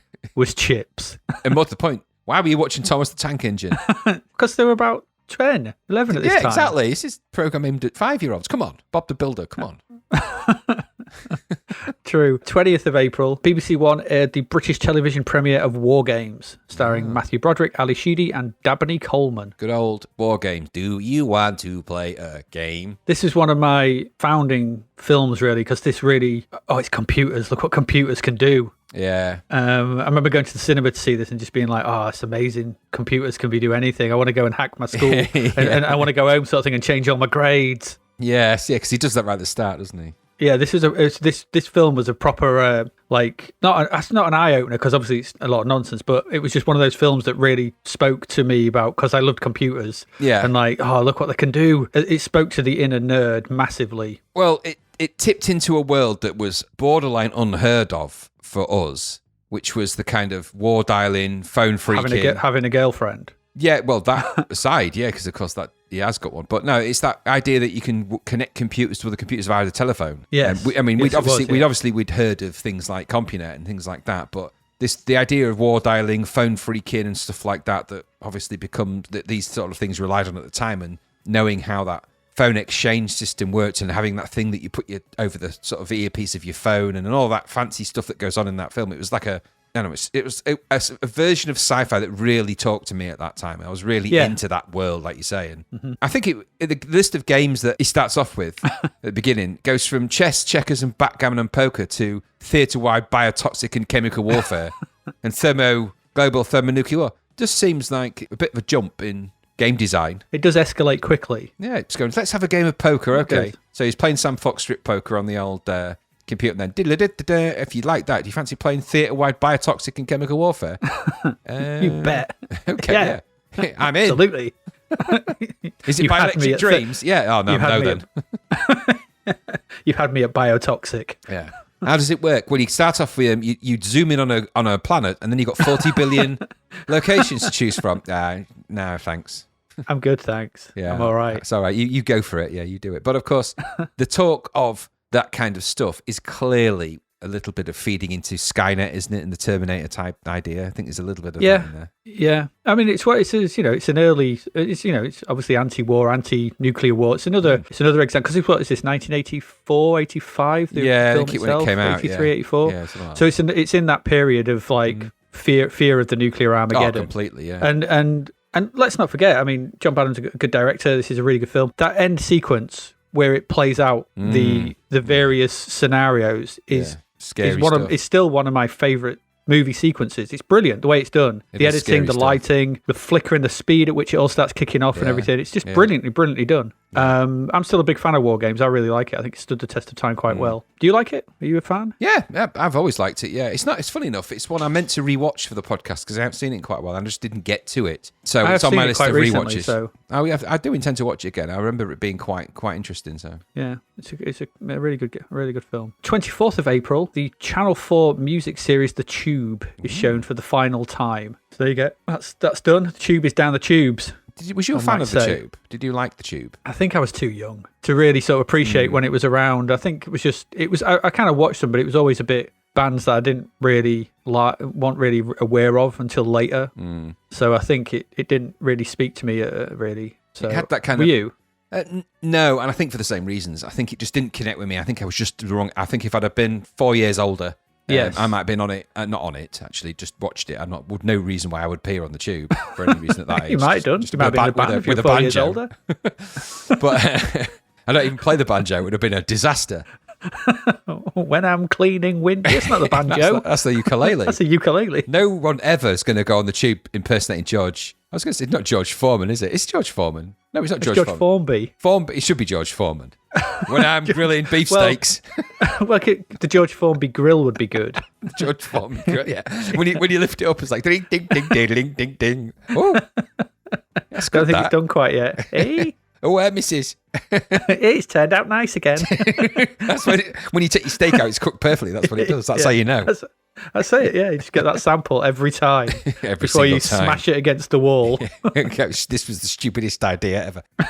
So no, I don't remember a lot of the tube because I didn't watch it a lot. I just remember there was lots of controversy around various stuff and the people that were in it. Jules Holland obviously was in there, wasn't he? And it was Bob Geldof's wife, wasn't it? So Paulie Yates. Yeah, so I think she was in it. I think maybe Paulie Yates was one of the hosts. Yes, I can't remember all the people who were famously in that. It was very anarchic in its own way. It was clearly aimed to not be Top of the Pops in that contrived manner. They wanted a more live view from what I've read and what I remember of it. I did take a note that in January 1987, during the 5th series, Jules Holland used the phrase "be there or be ungroovy fuckers" during a live trailer for the show, which caused a national scandal as the trailer was transmitted at peak children's viewing time. And the show was taken off air for 3 weeks as a result, and Holland was reprimanded by Channel 4, as it was not the first time he had accidentally sworn on the live show. That's the other thing that I meant to say, is that it was a live show, and so lots of stupid crap happened on it, and things went wrong a lot, which was kind of part of it. You would have thought they'd have learnt from this when they let TFI Friday go live, and then invite Sean Ryder on it. Well, they don't, because there is something special about live TV. It's the same when it went to the what was the show that was on Friday late night that came later after this. Oh, The Word. So The Word, yeah, that started off as a live show, and in the end that had to be recorded because of the anarchic, crazy stuff that happened. But that was a show where you ended up with people eating pubes on crackers and just stupid. Yeah. It just went downhill rapidly. Then the tube is kind of the precursor of the look and feel to all of that. I have a feeling that it involved... Now, there's a woman that was involved in all these sort of things. Famous Janet Street Porter, I think, was probably involved in the production of the tube somewhere along the line, because she was famously that kind of... involved in that kind of stuff. It might not be her, but I seem to think she's not. She's not on the production credits. I'm just looking. It's presented by... You got presenters Jules Holland, Paulie Yates, Leslie Ash, Muriel Gray, Gary James, Michelle Cremona, Felix Howard, Nick Laird, Klaus, and Mike Everett. Producers... no one I recognise, but so it was that kind of show, wasn't it? It's live, it's spontaneous, anything can happen, kind of thing. And it often did. Yes. And it often did, yes. 25th of April. The Australian, there we go, we're back with Australia. The Australian soap opera Prisoner Cell Block H makes its debut on Central Television in the Midlands. This is believed by many viewers to be the series' debut on British television, but in fact, it had been running in the Yorkshire region since 1984. It had indeed. Central was the first region to conclude the series, however. I don't know how Yorkshire managed that one. They found a way. Because they concluded it in December 1991. There you go. I have a bit of a soft spot for Prisoner Cell Block H. I had to watch a lot of it because my brother used to love it, and it was the only thing to do when staying up. Yeah, exactly. This was a proper staying up leverage. My mum, sisters, I think, maybe. Certainly my mum was into it. And it is just it's really stupid prison-based soap opera with really weird things that don't really occur, I don't think. The hardest nut in the prison, which was a character called B. Smith, I think. B. Smith, yeah. B. Smith. Sure you could tell she was in charge because she controlled the trouser press. Now, I didn't realise that the trouser press in a prison was like the thing to be in charge of until I watched Prisoner Cell Block H. And then you had other characters like Lizzie Bird and Fletcher, and I'm struggling there was one called the Freak, I think, which was one of the prison guards. But all of this led me to, when I was looking into this, so I was looking into the different characters and all the various ones, and it led me to suddenly realise that some of the characters, like Lizzie, for example, they look like characters from Planet of the Apes. So that led me then to thinking that there could be, in an alternate universe, a version of this called Prisoner Cell Block Ape, where you've just got... Instead, you could either substitute some of the prisoners for apes, or the prison guards, Or you could just have a mixture of both. So, yeah, you could do. Because the plot of Prisoner Cell Block H is that these burying prisoners are in prison, and... Well, if the guards are apes, it's essentially Planet of the Apes. It would be, yeah, it is. An ape has killed ape and all that. And it's just about the sort of shufflings of power in amongst the prisoners, isn't it? Essentially the show. So yeah, Beith Smith they're all scheming to try and get in. Or I don't think they ever tried prison Cornelius. break. Yeah, it's Cornelius. That is Cornelius. Yeah, that's Galen. There's Cornelius. I forget the name of the lady ape. We've actually, what we've done is we've found some characters and we've inserted our other favourite characters from the show and amongst them. So we'll snapshot that image, place it in there, see what you think of our character choices for our new show that we've devised called Prisoner Cell Block Ape. I think it's a winner. I think it really is as well. Yeah, I'd watch it. But I honestly can't remember the plot of the show other than it's just lots of shuffling for power in a prison. It's just just prisoners in a prison. That was about it, really. And eventually, some of them, you got cruel guards that would be mean to the prisoners. You got prisoners that would try and outfight each other. You've got one long lifer type prisoner, which is Lizzie. I don't even remember what she was in for. I know that at the beginning it's got that kind of classic opener, isn't it? And then the end music, of course, is the famous "He used to give me roses. I wish he would again." But that was on the outside and things were different then. That's the one. Classic. I must have watched at least a year's worth of that. I think it's one of the only soaps I've ever really been committed to because it kept me up, allowed me to stay up later, which is always good. That's true. That is true. Prisoner Cell Block Ape. Yep. Also on the 25th of April, US primetime sitcom Alf gets its first broadcasting on television screens in the UK on ITV. Were you ever an Alf fan? No, I was not. It stands for Alien Life Form, doesn't it? Yeah. I didn't like it. I didn't like it at all. I didn't either. No. So I just included it because it was a bit of a cultural thing at the time. He just had what was his catchphrase? It was "no problem" or something like that, wasn't it? It wasn't very good. The only reason I remember Alf is because of The Simpsons now, and that when he's got an Alf Pog. You remember back. Pogs? He's back. Alf's back in Pog form. I would put Alf in the same bracket as things like that, dinosaurs and it's just Metal Mickey. Metal Mickey, yeah. It's like, what can we have? Have a robot as a central character. We'll have an alien, a dinosaur. Go away. Go away. None of it's funny. No. What else we got going on TV? Well, in April, I've not got a date here, but Channel 4 starts broadcasting into the early hours on Thursdays, Fridays and Saturdays when it launches night time. And one of the programmes is discussion programme After Dark, which was broadcast live and with no scheduled end time. It just went on. It really did. So After Dark was just a discussion. There was just it was just basically boring pseuds, wasn't it? Yeah, pseudo luminaries just talking and go, shop. I can just talk about this and talk about that. And it was boring things until Oliver Reed turned up. Yeah, he was pissed. He was quite drunk on that show. Yeah.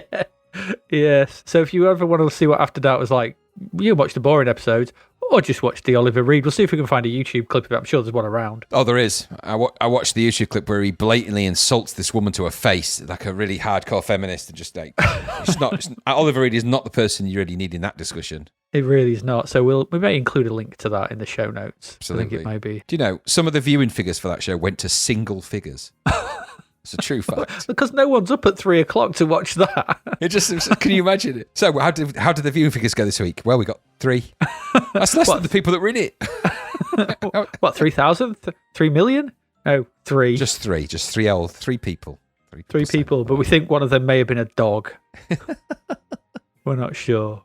Oh dear. That's it. That's TV. What was going on in the world of films, though? Well, 3rd of April, you could get your arm wrestle on and you could go watch Over the Top. Oh, God. I haven't watched this in ages, so did you watch this? Yes, I did. Fair play to you, sir. What's the... It's rubbish. It's really, really rubbish. It's exactly as you would expect. He plays a guy called Lincoln Hawk, for goodness sake. He does. Isn't he a truck driver? He's a truck driving arm wrestler, isn't he? For those who don't know, it's a Sly Stallone film. Yes, and that's as much thought as went into it. Truck driving is an arm wrestling guy. It's more of a guy seeking to impress his young'un son, isn't it? Yeah, and he's in this world, this arm wrestling world, and it's a variation of the Rocky theme. Rough trucker, done bad, people scheme. He's an up-and-coming arm wrestler / truck driver. People scheme for his downfall because he's too good, and then he has the he suffers an injury at one point. He doesn't know if he can arm wrestle, but he comes back at the end and arm wrestles and wins. Yay! Of course he does. It's over the top. Yeah, absolutely stupid. Yeah, because over the top is the slang, isn't it? When you over the someone top. down. Yeah, exactly. You push him down. There's lots of beads of forehead sweat in that movie, and lots of teeth gritting. Well, I've seen other films like that. Well, I haven't seen that much teeth gritting and muscle sweating since I watched Pumping Iron.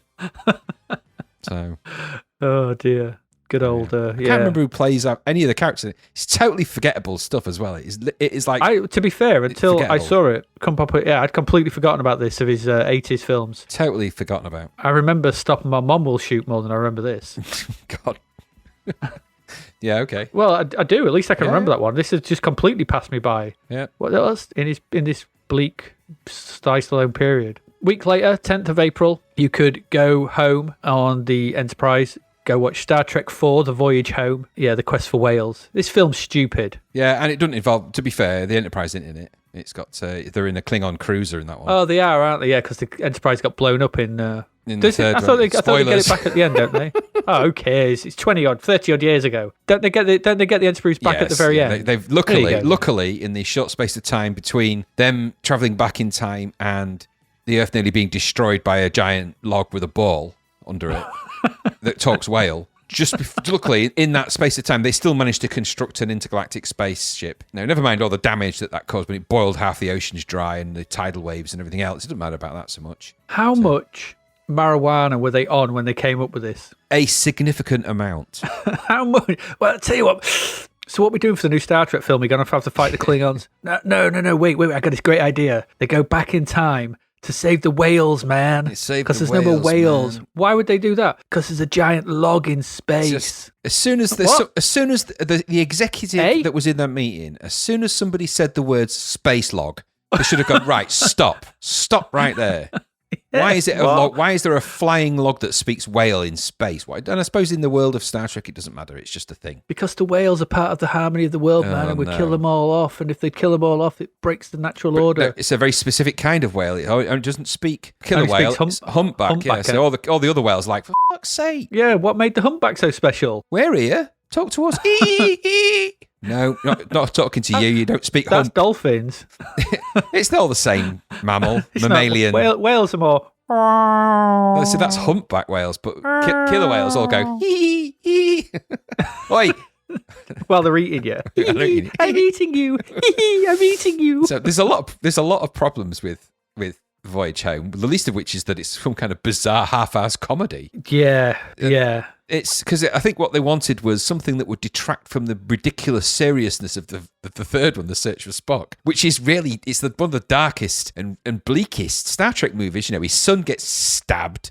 The planet of the hope for the Genesis planet explodes. It's just everything that happens in the third movie, aside from them finding Spock, who handily enough has just grown to the exact same age and size that he was prior to that. So it's a good job they got off the planet when they did, because you know what? He would just been neither. You can't imagine Spock as a 9-year-old on the ship or as a functioning. But then again, he does come back as a crusty 170-year-old in all the other films. But anyway, so in this one, it's just from following the bleakness of the third movie, they had to come back with something that was, I think they felt it was a bit more, they need to be more lighthearted, and here you go. It's a fish out of water comedy, and a ridiculous one at that, with really stupid, some ace moments in it. So it's always the same with the bad Star Trek movies. They always have one or two really good moments. So the bit where they uncloak the bird of prey over the ship that's about to kill the exact whales that they are looking for. Yes. But moments like that in it are good. Silly moments, though, when they beam on board a nuclear vessel, and he falls and bangs his head on some stairs, and then for some reason needs brain surgery.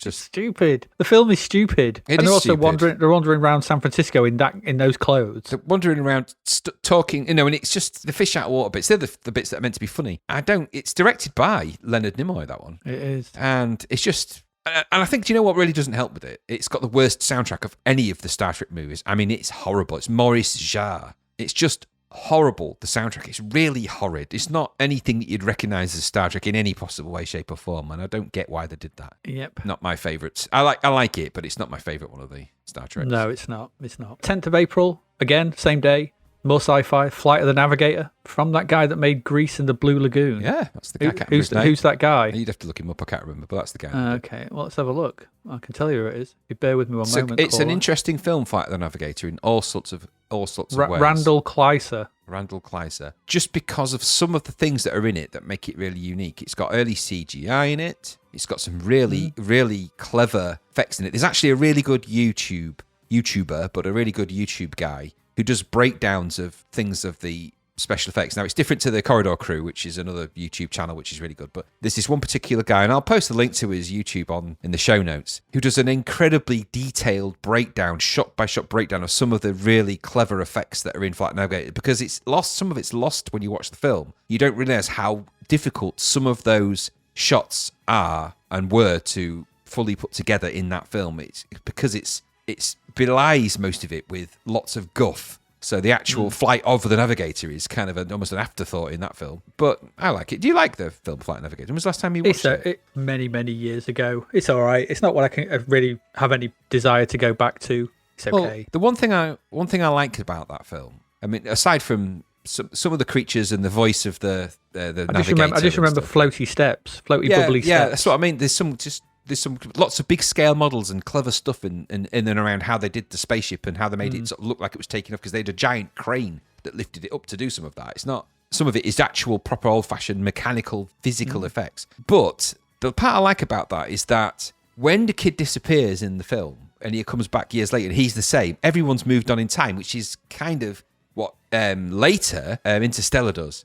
In that he's gone and gone somewhere, and this spaceship comes back, and that part where he comes back and he sees his parents, and the parents had had a funeral and thought he was dead. It's actually a really good part of that movie. But it's really what everyone's waiting for is the bit that was in the trailers and all the marketing around it, was where he's in the spaceship looking at all the weird little creatures that the Navigator's gathered up from wherever his travels are. But it's worth a revisit, and it's got a very young Sarah Jessica Parker in there hiding in there somewhere. It has, and Pee-wee. He's the voice of the Navigator. Yeah. Just to say that Randall Kleiser also directed Honey, I Blew Up the Kid and Honey, I Shrunk the Audience. Honey, I Shrunk the afterwards. Well, Honey, I Blew Up the Kid, he did that, which was obviously the sequel, wasn't it? Yeah.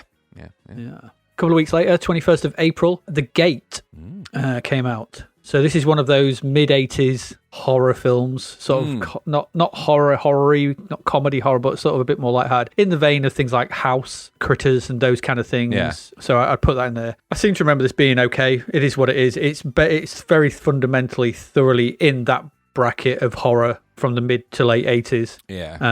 I saw this because it just went to video, and I saw it on video. Yeah. Probably around the same time as I saw House and House 2 and those kind of things. Yeah. It's all right. It's one of them. I'll track it down. What was the other one? So things like Troll. Yeah, there's a peak period of those kind, isn't? So I will track it down, because some of them are little gems. Yeah, Waxwork, I suppose. Just have a look on IMDb for some other ones. Pumpkinhead, yeah. Yeah. Maybe not From Beyond. No, it's not that weird. Not again. But seriously, we get all serious on the 24th of April. We will be looking at the game of this at some point. Platoon. Yeah. So heavyweight filmic stuff appears. This is a kind of a big heavy film, isn't it? Yes. For the period. So this is Oliver Stone, and it's the first of his trilogy of his kind of sort of autobiographical, based on his experiences of being in the Vietnam War and America's culpability and everything within that and what went on. So there was this Born on the 4th of July with Tom Cruise, and Heaven and Earth, which was Tommy Lee Jones, if I remember rightly. I think so, yeah. So this is Charlie Sheen, Willem Dafoe, Emilio Tom Estevez. Berenger. I'm not sure if Emilio Estevez is in it. Kevin Bacon. I don't know. Maybe. If not, he's probably somewhere around. Tom Berenger, Keith David's in it. Yeah, I can see that. Forrest Whitaker, there's loads of Kevin Dillon, John McGinley. It's a big film, and it's essentially, it's almost, I don't know if it's the first, because I don't know how you say it is, but it's really the first big film from Hollywood that explored. We've had things like Deer Hunter and things like that, which was the post-war things of what went on and the psychological impacts, and there've been films around like that. But this was one of the first films from Hollywood that sort of tried to have a look at, or tried to show the experience of, the soldiers, the GIs on the ground within the actual war itself. There maybe there was a slew that came out. I mean, you had this, Hamburger Hill, from Full Metal Jacket. Yeah. There was a lot of these that came through, but this was really the first that I remember is the first big one that really sort of opened that kind of not that floodgate, but it showed what it was like, and it was it's not a particularly woo-ha, hoorah America film. And Oliver Stone was very critical of the administration and the whole reason for the war and everything, and that would go on and fuel JFK and things like that. Yeah, because I suppose it's a change of heraldry. The Apocalypse Now, that's the other one. Yeah. The thing is, it's that because that deals with things in a slightly different way. This is more about those not regular. Yeah, just not being about sort of making heroes of people. It's not it's not an action movie in that sense. It's not people going to battle and follow me, men, and over the hill and lots of heroic, fancy sort of stuff. This is a blood and guts, warts and all portrayal of something truly grim, told in a way that films hadn't really talked about and delivered in that way, on that scale, in that manner, in a kind of and so well written. Deserved it. It was nominated for 8 Academy Awards, won 4, including Best Picture, Best Director, Best Sound, and Best Film Edit. And I can see why it won those. It's a great film, Platoon. If great is something you can call a film of that sort of tales of horror. I think I prefer Born on the 4th of July out of the 3, but Platoon is a really, really good film. And you're right, it did certainly open the doors for many, many films to follow. Yeah, because he'd already shown. Because he's filmed directly before this is Salvador. So if you watch Salvador, James Woods one, and that's similar sort of. Yeah, that's heartbreaking, that film as well. It is, yeah, but it has that similar sort of view of American foreign policy that clearly, would go on to infuse a lot of his films, like I said. So Born on the 4th, JFK, Heaven and Earth, and even things like Nixon, Natural Born Killers. Yeah. He has a certain particular point of view of America and what it's like. And yeah. I remember there's another one I saw where it gave to another classic one sort of thing, and this was coming out of this age 15 was a proper like, oh my god, yeah, bit of an eye opener that. Yeah, we'll talk about the music I think at some point because there's a great horrible. Or have we already? I can't remember. Yeah, we mentioned the Adagio. We did. Yeah, we mentioned Adagio for strings. We've done it already, haven't we? On the flip side of that, you could have gone and watched Tough Guys. You could have gone and watched Tough Guys, which was Burt Lancaster and Kirk Douglas, were they just sort of old gangsters doing a bank robbery or something, if I remember right. Essentially, yeah. It was a bit of a quirky misfire, wasn't it? Yeah, they were sort of trying to come back and sort of be the, didn't they? I really don't remember much of this. No, I didn't. I wasn't going to watch it again. I remember more Burt Lancaster being kind of I remember him wearing the kind of zoot suit and the hat. Yeah, I don't know. It's it's just, I don't know. It's not for me. They try and rob a train by the looks of it, by a quick look of it. I haven't watched it, and I have no real desire to go watch it again, I have to say. Not again. Yeah. I think I have seen it. I think it was when it came out, but just because you watched everything back then. Yeah. That's it, I think. There we go. That's your TV and film. So a good chunk there. So what do we have? We went through a keyhole. The Australian people got to experience Thomas the Tank Engine. We like War Games. The Tube quit. We had Prisoner Cell Block 8. Yeah, that was a swap, wasn't it? We gave them Thomas the Tank Engine. They gave us Prisoner Cell Block H. I'm not sure who came off the worst. Could you imagine Prisoner Cell Block H is narrated by Ringo Starr? Oh, that'd be brilliant. You know what? We're putting that into Prisoner Cell Block Ape. That's going to have a Ringo Starr type character in it. Lizzie Borden. Pulled up, opened up. The trouser press. Trouser press power. And then Oliver Reed got pissed on After Dark films. There was Stallone going over the top. Logs in Space in Star Trek 4, Flight of the Navigator, The Gate, Platoon, and Tough Guys. There you go. So that's your film and TV. Crazy bunch of stuff going on. Yeah. April was a weird month. April. It was indeed. So that's that. Stick around because we're going to be back. We've got another little break coming up, and then we'll be back after that. We've got our last set of games. How many have we got coming up? 1, 2, 3, 4, 5 games coming up after the break. And we've also got some crapverts, which is nice. So we'll be back with them in a bit. See you then.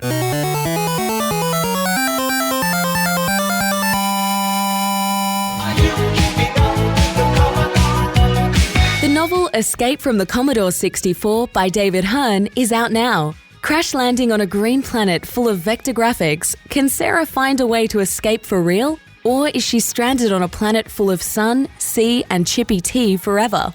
Imagine finding yourself in a cinematic karate game, having to rescue a princess, or remain stuck under the run-stop key forever. What about finding yourself on a space freighter full of robots? Could you clear the decks?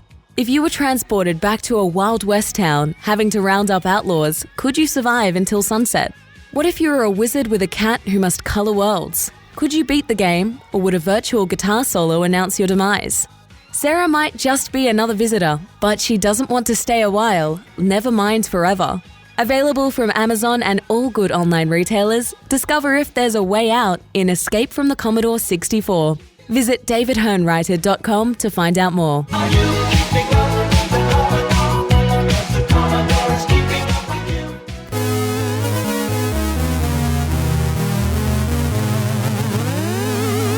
Okay, welcome back. Our last section, last set of games. So let's get into them. Quick smart. First up is Void Runner. We've got a budget title. This is $1.99. So this is a Jeff Minter game. We've got another Jeff Minter game, I think. This isn't it? I'm guessing this is a Jeff Minter game. It says Yak all over it. Oh, this is Jeff Minter, all right. Yeah, so there's a story. There's something here about the droid wars coming to a head between man and machine. And Hertha's got wind that the droids are going to launch nukes or something at them, so they send off their best fleet of shooters to take down the droid once and for all. There you go. Sounds about right. So what does this mean? Well, it means we have Jeff Minter doing his version of Centipede. Yeah, Here, essentially. And all the madness that entails, because it does. You control 4 ships in a squadron. Okay, so the basis of this is you control 4 ships, and so why have you got 4 ships? Well, that will become more obvious as the game progresses. So at first they're in like a squadron, so it's like a little V shape, sort of formation. One bottom left, formation, one bottom left, 2 in the center, and then one bottom right. So that kind of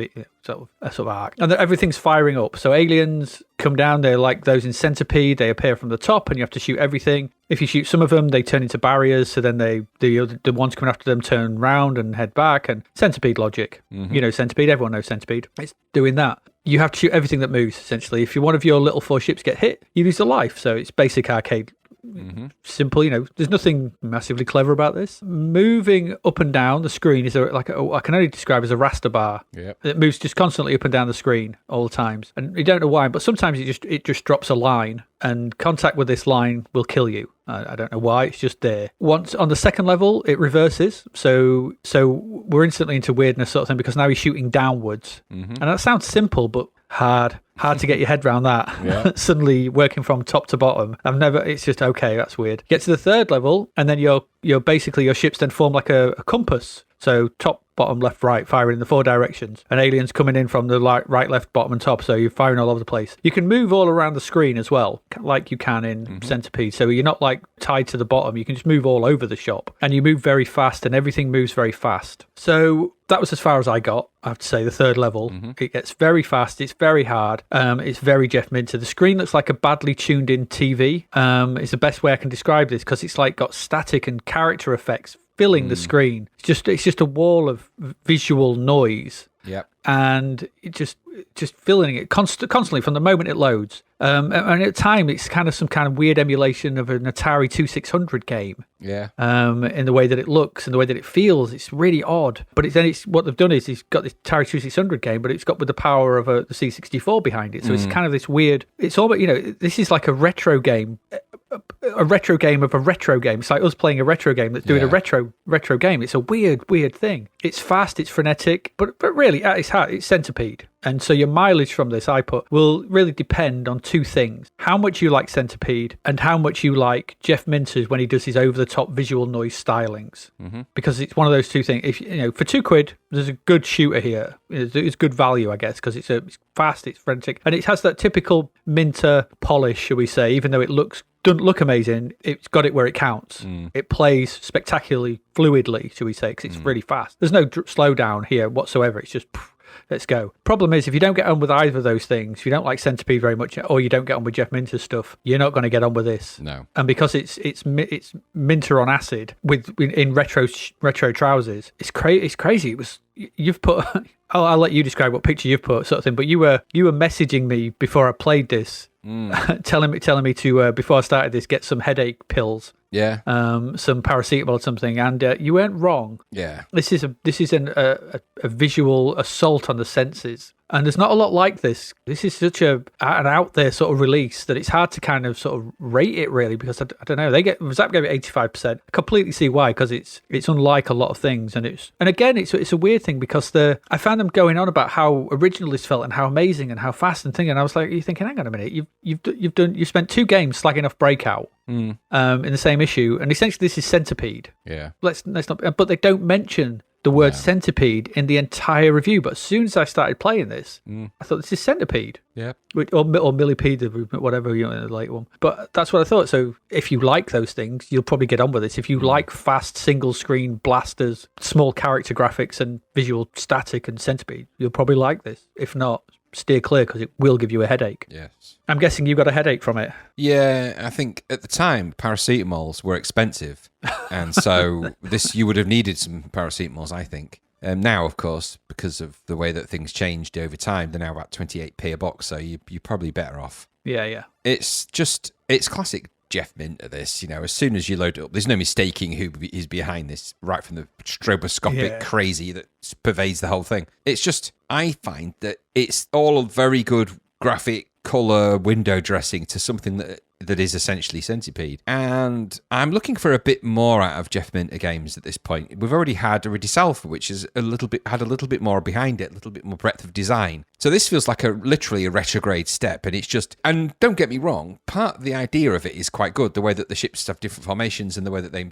change per level, and that I quite like that, but I couldn't play it for long because I found it was a nauseous and a nausea-inducing, headache-inducing thing with all the flashing and the strobing and the colours and the movement and the text and the continuously colour strobing stuff. I'm like, I get tired of that. So I'm afraid I fall into that. I think Jeff Minter is an incredible guy, and I admire that there's no mistaking who makes these games when they do them, and that's to his credit. I just find them visually tiring, in a way that just now, especially now I'm older, I think, oh no. So I think I much prefer, I know Iridice Alpha is insanely difficult with the liquor ships and all that stuff, but I prefer the design ideas that are in that with the two screen thing and the left and the right, and just the design, general design was better. This is just Centipede with strobe lights in your eyes, and okay, if you like it for $1.99, it's good value. There's no denying that, but I don't think I could play it for long without needing to take regular breaks. It was just a bit much. I get the impression, and I may be completely wrong here, but I sort of hark back to our when we spoke to John Hare and their rationale when they did Galaxy Birds and then the later one, that they make these bigger games, and I imagine Minster, so they make Iridice Alpha and they did Battleix and stuff. So, and maybe this is just a palate cleanser to him. Yeah, it's just I'm just going to knock this out and then sell it at £2. Mastertronic will sell it at £2, and it just clears his creative juices. He's just gets something out and just clears it. And so I'm thinking that it's not I get what you're saying about like it's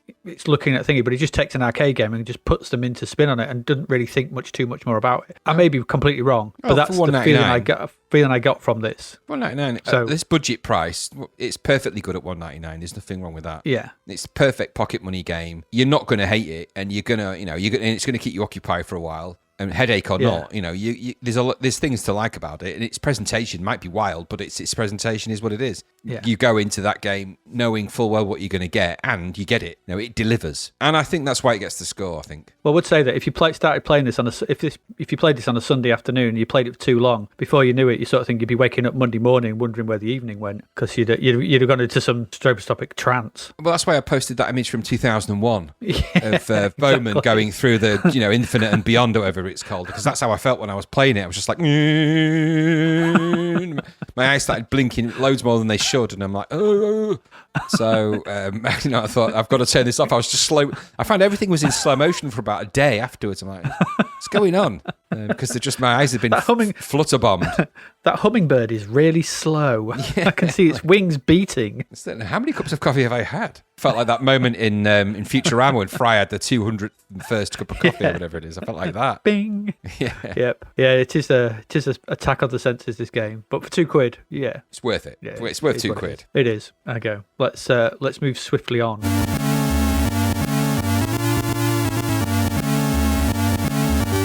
So Graham, this is a game I'd never heard of. Kind of strange. This is Magic Madness.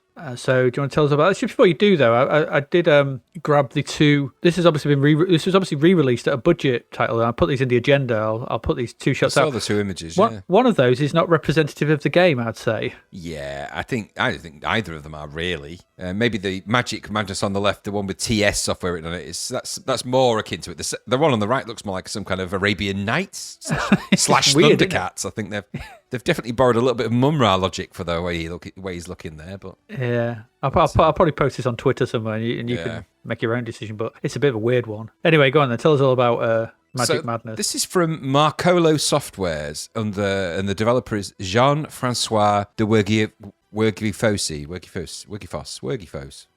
I don't know. John Francois All right. did it. So this is in the magical fantasy land of Nevermore. So it's the magical fantasy land of Nevermore, which was home to 4 magicians, each of which ruled peacefully and happily with the aid of special magic scrolls, from which they drew their knowledge and power. As is always the case, this utopia is ruined by Kolo, the wizard, who kills the 4 magicians and steals their scrolls, the bastard. Cue the subsequent land falling into disrepair, disillusion, and darkness, which felt to me like they must have been watching the film Legend. And understandably, the good people of Nevermore aren't fussed with this new management, and luckily a good witch, who happens to have been the apprentice of the magicians and knew of the magic scripts and how the mighty Kolo could be defeated, was just hanging about with very little to do. So the people employ that witch to enter Kolo's burrow, kill Kolo, and get the scrolls back. The witch, you, have 4 magic items that you can protect yourself with: a cape, a cross, a wand, and an hourglass. Each has different ways of helping you deal with the monsters that lie in Kolo's lair. It doesn't really explain anywhere what, how, or why, but never mind. So your mission is to essentially wander around the 4 levels of Kolo's lair. That's Heaven, Forest, Cavern, and Ice,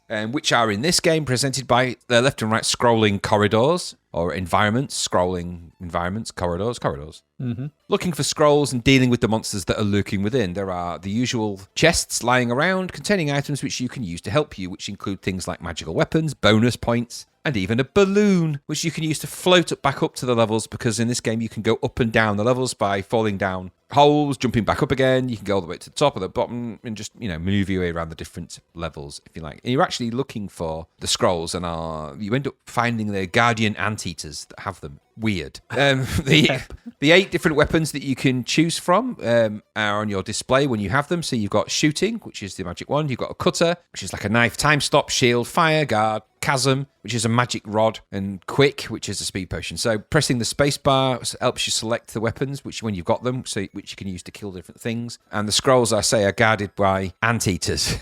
Yep, anteaters. Yeah. When you find that, you get given one of the scrolls, and obviously when you get all 4, you get to take on Kolo himself and kill him and hopefully restore peace to the lovely land of Nevermore and win said game. This game is played out in medium res. Our favourite res for the Commodore 64. Absolute favourite. It's our favourite, the bestest res there is.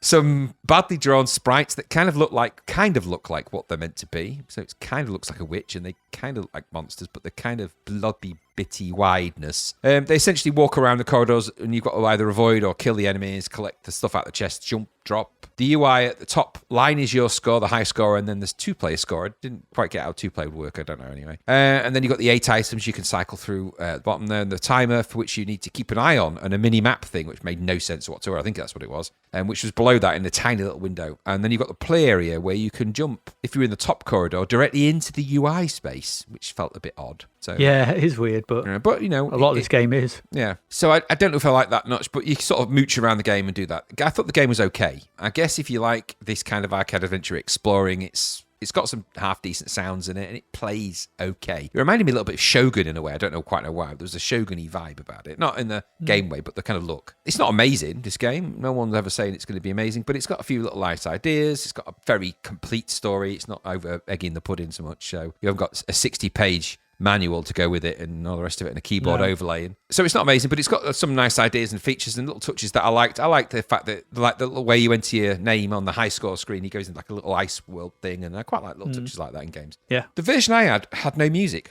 which was weird. So it had just had sounds, and I couldn't find a way to switch the music on. So I checked the HVSC SID archive for the David Dunn music, which was a weird version of the Sorcerer's Apprentice, and I can't help but feel that would have added something to the game had I been able to hear the audio in that. I was working on mine. Yeah, it just didn't play, so I had no music in it at all. So I got some sound effects and stuff, and I thought that would have added quite a bit of it does coherence to the game. It made it feel a bit better. So I gave it a bit more credit for that. Now, this isn't a terrible game, and it is just kind of above average. It's maybe a little bit more above average. I thought it was all right. These aren't the kind of games I'm going to go for generally, sort of wander around the corridors, but it's of a formula, and the formula isn't terrible, and it's $7.95. It's not the best of these, and it's certainly not the worst of these. So it's a bit above average, and there's some nice little bits in it. So if you got it, you'd probably enjoy it and play it through to completion. At least it's got a story that you feel you could get to the end of. So I thought it was all right. What about you? Yeah, pretty much saying. Like I said, I'd never heard of this any way, shape, or form. Just not cross my radar in any way. I never even know. So it's an odd left to right scrolling magic 'em up, I suppose. And I put its gameplay is reminiscent of something like Green Beret in the same way that Druid is reminiscent of Gauntlet. Yeah, I can see that. So because you're moving left to right, aren't you? Not quite often you're just using your staff to stab stuff as it comes at you. That's Green Beret, isn't it? Yeah, stabby. Yeah, there's that logic. So there's that. That's the kind of logic you've got here. But you can jump over things. I like the fact that you had the sort of Mario style bigger or smaller jump the longer you hold down there. Yeah. So you could do a quick leap if you needed to get down quick, or a long leap if you need to cover more. So that was quite nice. I like that kind of level of control you've got. Yeah, you just wander along some scrolling path. I could never avoid the guy at the top though. When you very first start, he just always grabbed me and dragged me down to the bottom. Yeah. So I don't know whether that's like supposed to happen or whether you can shoot him. I think it's supposed to happen. You start at the bottom. There was also elements like that where you can move up through the levels and you go up and down like that. Of that one we played last week, Fifth Axis. Yeah, I thought that. Where you fall down the holes was similar. Yeah, so that kind of thing, there's that kind of thing going on again here. It's not, you just got to find those 4 scrolls. It's not dead fast, but it's not slow either. It's just it's medium res, medium speed. It's medium. It's average. It's all right. Yeah. It's perfectly okay. It's responsive though, which I quite like. So I didn't feel like I was dying because of the game. I was dying because of my fault. Yeah. Wasn't planning properly or whatever like that. The sprites are a bit weird, like the little sort of brown sort of goblin creatures that come at you and the wizardy things that you can shoot and stuff. I like the fact that there's different things to the brown monsters that you've got to jump over them or stab them. The other ones you can shoot with your magic. Did you get the homing cloud? Yeah. At all? That's quite good as well because it just takes everything out. It's like, that's nice. I like that. So that was all right. The music did work in mine. So it is a rendition of The Sorcerer's Apprentice, and I thought it was quite apt. So it's nice to hear a bit of music that fits, that's taken from something else that is actually apt to the game, and did make it was an okay version of it, so it was all right. But this is okay and odd, but I think exactly like what you've put, I'd have got a fair bit of enjoyment from this when I was younger. Yeah. I think I would have happily played this quite a while, and I think I would maybe have even persevered to try and work my way through to the end. Yeah, I think so. There's later on games like in this style will be things like Usagi Yojimbo. Yeah. And that kind of walk left to right fighting stuff. This is that. It's versions of that. So I've always got time for those kind of things for some, I don't know, it kind of appeals to me, those kind of games where it's not about collect the thing to find the thing to put in the thing to do the thing. This is about walking to the right and stabbing stuff. I think that says more about me than anything, but whatever. It does. You do like your stabby games. I do like my walking left to right and stabbing stuff. I can't work out, I am what I am. But this was all right, yeah. And there was, it's 58, yeah, maybe a bit higher, but certainly no lower. This was an unexpected, enjoyable little romp. I'd never heard of it before this, so completely new to me. So. But don't go by that second release, whatever it was. Obviously, that's the budget release because it's nothing to do with. I think it's Aztec. It looks Aztec-y, Aztec temples and weirdness. Stupid, but yeah, no, it's weird. A game. Yeah, there we go. That's Magic Madness. That was okay. We didn't mind that one. Let's move along then into our next one.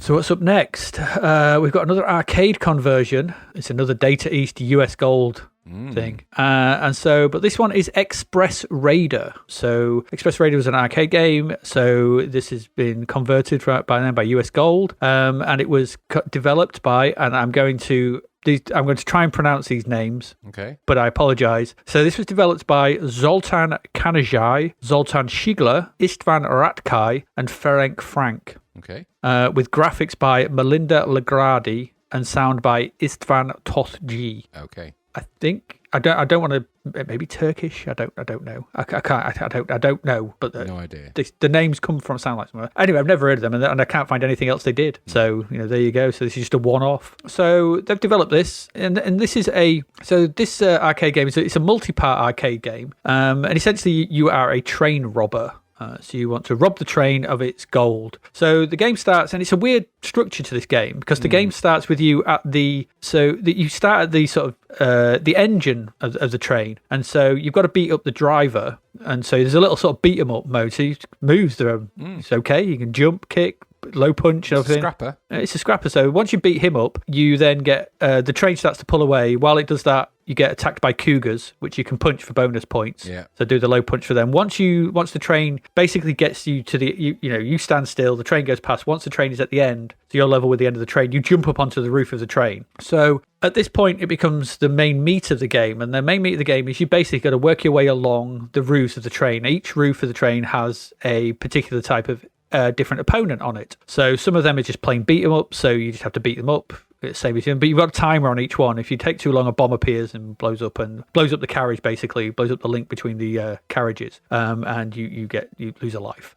Others you have to crouch down as they throw bottles at you. Some you have to lay down as they shoot their shotgun at you, and you basically for those ones you just got to sort of walk towards them, crouch in, get back up when they're sort of in between, and then get to them and beat them up and knock them off. Once you get to the front of the train, you then get the gold, and everything's all right. You get a little well done. And then it switches to its second or third section. And in this section, you are riding a horse as the train, alongside the side of the train. And you have to control the horse, moving up or down, left and right, alongside each carriage. And people on the train will pop up from behind obstacles and shoot at you. And you have to shoot them when they pop up, and you always shoot at sort of the same distance away from you and in front of you. So you have to move your horse in front of them and up and down to get the positioning of your bullet right. They don't stay stood up for very long, and it's quite tricky. You've got to get a number of them. You shoot about 5 or 6 of them. If you do that, you progress to the next carriage and repeat. Each carriage is slightly different. Some will be popping up from behind things. Some of them are flat, so they'll just pop up from behind. Other ones have windows, which they roll up, and they appear from behind windows shooting at you. And that's it. So then you've got to make your way to the front of the train again. You get loads of lives, I noticed, tons, and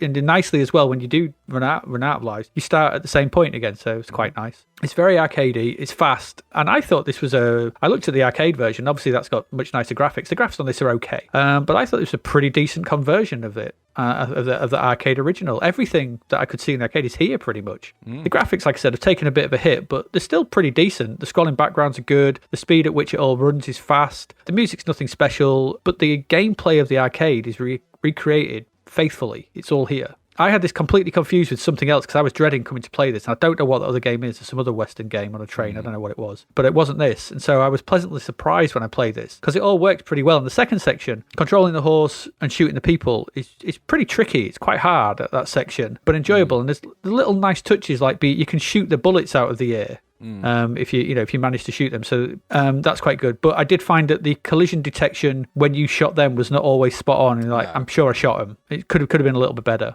After Breakthrough, which was the last Data East US Gold, I think, conversion we had, I had very low expectations because obviously, and I said I thought this was something else. But I was very pleasantly surprised because this was fun. And not really an arcade game I was particularly familiar with, I have to say. So like Arkanoid, I'm not sure if I've seen it in the arcade. I may have seen it somewhere along the Cleethorpes front at some point and thought, looks all right. But when I had a look on YouTube and watched it being played, I thought this was a decent conversion, really. That really did look like it captured the spirit of the arcade. Only thing I would have liked to have seen was a different font because it's got the basic Commodore font, hasn't it, for the interstitial screens, and they look a bit bare bones. It would have been nicer to have a Western font, should we say, or something like that. Aside from that, this was good. I enjoyed this. I only got 60%, which I get because it's an arcade thing, but I think maybe a bit higher. I don't know. I enjoyed this. What did you think? Same. I thought it was good. I'd seen it. I'd never played it. And I've never played the arcade. In fact, I'd never seen the arcade. So I did the same as you. I took a quick look at the old arcade on YouTube and thought, okay. Played this version. I thought, it's all there. It might be a bit blockier and a bit rough around the edges, but in the same way that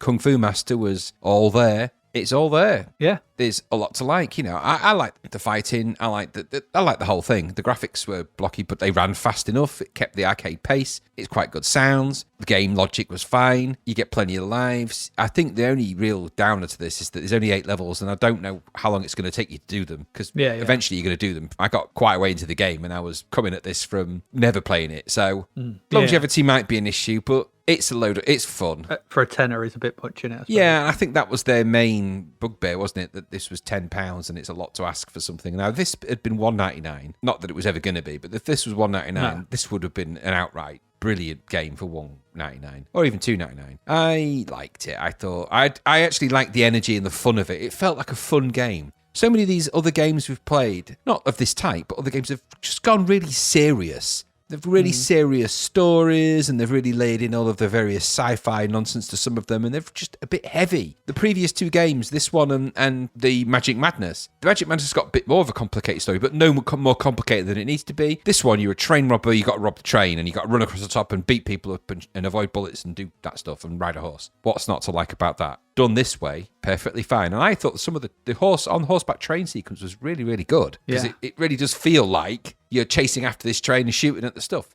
And I liked that about it. Yeah, it could have had a slightly better font, and maybe the sounds were a little bit here and there, but... Oh yeah, the font comment is just a throwaway thing. But you know what? It's all there. And Yes. that is important for something like this. It's not a little bit of the game. This is no jailbreak. This is, and this just shows you how crap jailbreak really was, because essentially the logic is the same, running around beating people up, whether you're shooting them or whatever you're doing. This is the same logic. They've just applied a thought process like, you know what, we're not going to have to create this entire thorough arcade experience. Let's just focus on what we can do and what's important to the people who play this game, keeping the speed there, keeping the fun there, keeping the thematic there. They did all that, worked great. So hats off to them. I think 60% might be a little bit on the harsh side, but for 999, I don't know. I quite liked it. I had a lot of fun playing that. Yeah, absolutely. Cool. That was an unexpected pleasure. Yeah. Do we say? So that was Express Raider. So yeah, we like that. It was all right. That's probably going to be better than what's coming up. So let's move along. Let's move along and jump off this train.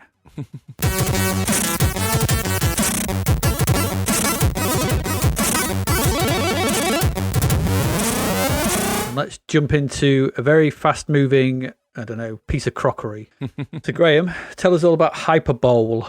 All right. As noted by the Zappticians in the review, this was essentially a C64 version of the game Crossfire. For those that are unaware of what Crossfire is, there's an entire slew of games. These are tabletop games that came out in this period, probably between 1978 and 1988, something in that 10-year period. So games like Perfection, games like Kaplunk, Downfall, Ludo, Monopoly, not so much Monopoly because that had been around a while, but you get the idea of these sort of tabletop, and they got more complicated, and Crossfire was one of those. It was one of the games du jour. People who had Crossfire were, if you got Crossfire, wow. And that game is essentially, yes, indeed. You have a load of ball bearings in a gun at each end of a sort of a tabletop game, and you fire the ball bearings at a little sort of mini ball bearing hockey puck type idea, and you repeatedly shoot the puck in the middle, and you aim at this, and you shoot the ball bearings at it. The ball bearings hit that, then they fall off to the side and go back down to a little alleyway when you reload your gun and all of that. And the idea is to push the puck over the line, the goal line, repeatedly hitting it. So that was Crossfire, and Crossfire is quite an exciting game. It's in that realm of that, like I say, those tabletop games. There's a whole raft of them that I think if you went to somebody's house at that time, they would have had any one of those, including Operation. You'd have got Pop-Up Pirate. There's probably going to be a Guess Who in there. There's more than likely going to be that one with the donkey where it flicks all the stuff off it. What's it called? Buckaroo Banzai. Buckaroo, no, yeah. Buckaroo. Buckaroo Banzai is a film, isn't it? Buckaroo. Yeah. So, but you get the idea. So it's one of them. So this is the C64 version of that. Now, okay, this could have been something. This could have had a simple logic applied to it and kept it simple, but no, it didn't. So in the game, you've got a choice of 10 ships. Each of those has different characteristics. I couldn't tell you what those characteristics were. They all pretty much were the same. Apparently, it's to do with the speed, hit, rebound. I don't know. It doesn't matter. The idea of the game is the same. In this, you have a central puck and you have a little spaceship which you can fly around, and you can shoot at the puck and it will push it over the end goal, or you can hit it with your spaceship and nudge it over the end goal. And there's two ways of scoring. You can either push it over the line where you get 1 point, you can push it into the goal zone of that and get 2 points. The screen itself, you've got a scanner at the top of the screen, which gives you some idea where you are in relation to everything else. So the side of the scanner is a little representation of the ship to show you which direction you're going to be facing. And that is important because the actual game itself is played, the camera kind of follows the puck more than it follows anyone playing it. So at any given moment, you're never going to know where you are. Now, it doesn't take Einstein to figure out that on a game that's reliant on you knowing where you are, not knowing where you are is difficult. And then putting that into another map so you can sort of see where you are in relation to things, and having the direction of that different on a different thing, you can see how tracking that across that space becomes stupid. Mm-hmm. So with those, with a really god-awful title screen, I mean, like horribly, it's got the worst perspective issues I've ever seen. I don't know. I think Psychastria still out. Yeah, it's up there with it. It's up there, yeah. It's a bland David Whittaker 40-second wibbly-wobbly loop for the music. The game graphics are kind of a mono. I've put it's a monocolor attempt at vector-looking graphics for no reason, which was just horrible on a really naff background. The game plays out with you both starting from the middle, and you can, like I say, you control your ship with forward to thrust and you rotate. Now that's all fine if you can see what you're actually doing and which direction you go when you do that. If you can't easily, then it's really hard to gauge where you are, what direction you go in, and what you're doing. Even with the indicators, that becomes quickly annoying. So it's just the idea of the game is simple, but it's so badly realised here that it's not any fun. And for £3, nah. If you could persist with those controls and try and get something out of it, fine, great, go for it. I thought even with 2 players, you're just going to be endlessly flying around trying to figure out where the hell you are in that space and actually spending more time looking at the map with the dots, tiny dots, and the spaceship to the left or right, which shows you which direction you're going. Oh, I'm going the wrong direction, and not really looking at the main screen to figure out what hitting the puck thing. Apart from when you appear on that, and you can do that, but you'll soon fly off and lose where you are again, because that's kind of the way this game works. So are you going to persist and score lots of goals? Is there a payoff to it? Not really. I thought it was just nonsense. And did Crossfire need to be set in some kind of... I mean, there is a story to that, by the way. The space future, blah, blah, blah. I didn't bother with it because I thought, well, why? I'm sick of these games where they just take a game, put it into, sci-fi space future in a futuristic world of space. No, sod off. It's just Crossfire and it's done badly. This is shit. So move on. Take your ball bearings and stick them up your ass. Mm-hmm. Well, that's what I thought. What about you? Yeah, so this was... I thought... This reminded me of that other one we played the other week. Xeno. Yeah, because that's another sort of Crossfire variant, isn't it? Where you're hitting a ball. But in the grand scheme of things, I'll mention it. Well, I'll mention it in a little bit, sort of thing. But this game is broken. It's broken from the outset because it follows the ball, not the ship. Yeah, it's stupid, and I get why they've done that, so they don't have to do a split screen camera. Yeah. Yeah. So, because if you've got 2 players and you've got to do split screen, by following the ball, they only follow one thing. So it renders the game almost unplayable, pretty much.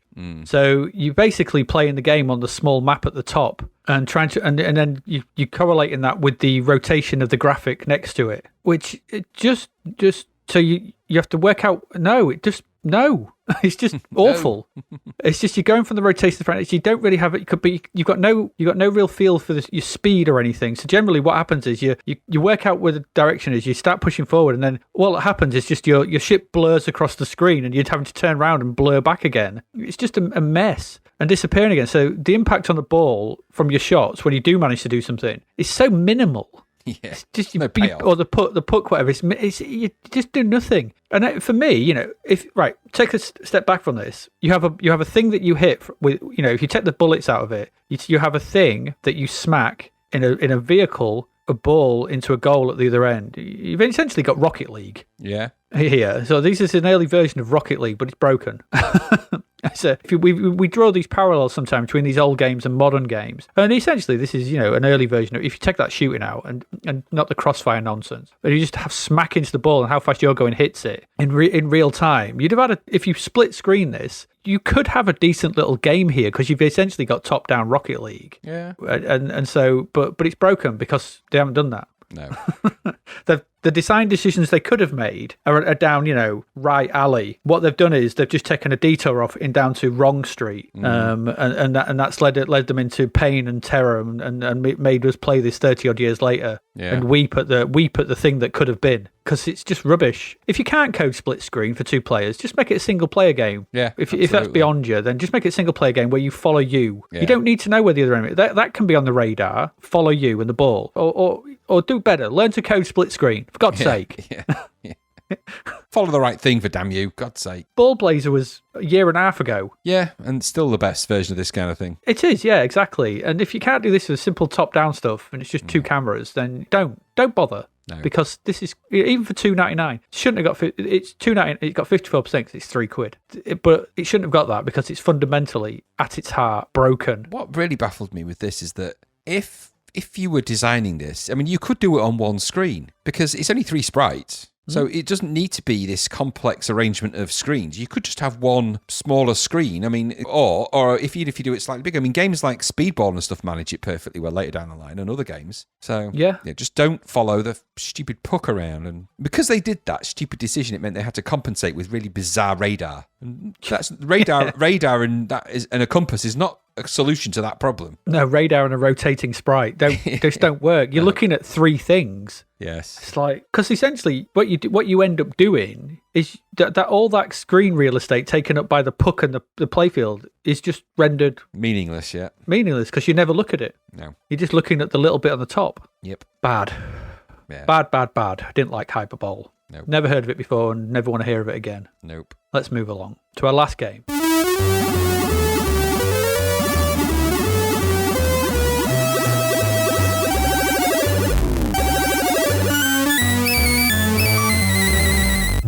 Okay, so our last game. Okay, this is a weird release, and we'll come clear as we talk about it. So this is a strange release. This is Leaderboard Executive Edition. So this is £10, and this is, remember, this is a gold medal, our sequel or pseudo sequel, really. So to our game of 1986. Leaderboard. We loved Leaderboard. We loved it. So what's happened in the past year? So so what have they done? They've when you boot this up, you'd be forgiven for thinking you're just playing Leaderboard again, because it's exactly the same. It looks exactly the same, except the only thing here is you've only got 2 courses to play from. I think there were 8 in the original, weren't there? That's right. So you've only got 2 courses to play for here, and this is still £10. Okay, but they've added some new visuals and hazards to the courses you play. So we've now got the rough. It's just called the rough, isn't it? So it's just long grass, or brown. Yeah. So you've now got brown instead of blue, but at least you don't fall into it. You can play out the brown. Ew. Yeah. It's not something you want to do, but You never want to play out the brown. no. And the trees lining the fairway. That sounds like another euphemism. So you've got trees this time, you've got brown, you've got trees lining the fairway, and we've got bunkers. Okay, so that's it. We're looking more like it now feels like a proper golf course. We're looking more like a golf course than the strange watery islands of the first one. There are some new background graphics along the horizon as well. Yeah. Showing some more boats. variety. Boats and bridges and lighthouses and cityscapes, and they're quite pleasant, nice enough. Yeah, all right. But that's really about it. The rest of the game is Leaderboard again. And it's fine if you want more Leaderboard with more realistic courses, but this feels like a strange release because 3 months hence from here, we have World Class Leaderboard coming out. Yeah. So what is this? I don't understand. It feels like I don't understand what this is. This has got the stink of a bit of a cash grab about it, because I don't get why this is here. It feels like a stopgap release rather than a full release, but it's full price, which is odd when held up against the first game. I mean, it's still great. Don't get me wrong. It's still Leaderboard. It's still great. It still plays well. But it feels like, as we would see in the future, a piece of DLC or something. It feels like an add-on. This feels, I don't know why they just didn't hold this back. It feels like, oh, we've got this bit level, but world-class Leaderboard is 3 months away. The coding, I don't get it. Leaderboard's only a year old. Yep. World-class Leaderboard comes out 13 months, not even 13 months later. It's like a year later. So why is this here? I don't get it. If this had come out like at half the price, £5, £3. You remember Leaderboard? Well, we've done this to it. It's going to get better. Or it's like some kind of a advertisement. Nobody's forgotten about Leaderboard. No. They don't need to remind people. It just feels weird. But if it had, an extra couple of courses, so 4 courses, okay, I'd been all right with that. It's still the same great playing golf game, but it just feels weird. It feels like a nothing release. So I don't have a problem with it. They had a problem with it saying, oh, well, it's just golf. It just feels exactly the same as the first game. But, it's golf. What do? You can't have... they've obviously gone down that route, but the lack of content here is odd. The lack of content, or even just some new options, and they could have because don't forget they've had 10th frame in this period as well. So we could have had, and 10th frame had team play, didn't it? So they could have implemented that maybe just as make it more of a sort of multiplayer thing where you're all sort of match play and the different modes of golf. So match play, that sort of thing. It's just a bit of a letdown. I don't know. It's such a strange release. This, I don't understand it. I don't understand what its point is. Do you know what I mean? Do you know what I'm saying? I don't know. Yeah, I thought it was. I didn't think there was enough differences to warrant its price. No, and it's Leaderboard's a great content. game. Yeah, well, yeah, it's just a few extra features in a game with less courses. You may as well play the original Leaderboard, which was Zapp's point. The Zapticians said that at full price, it's not different enough to be at full price. It shouldn't be. I agree with them. It's Leaderboard, so it's still great, but you're not getting a lot more for a tenner. You may as well just carry on playing if you've got it Leaderboard, or buy Leaderboard with it, because it's just as good a game without the bunkers and the trees. They don't add that much to it, and you're getting less stuff. But maybe it's just one for collectors. Maybe it's that kind of collector thing.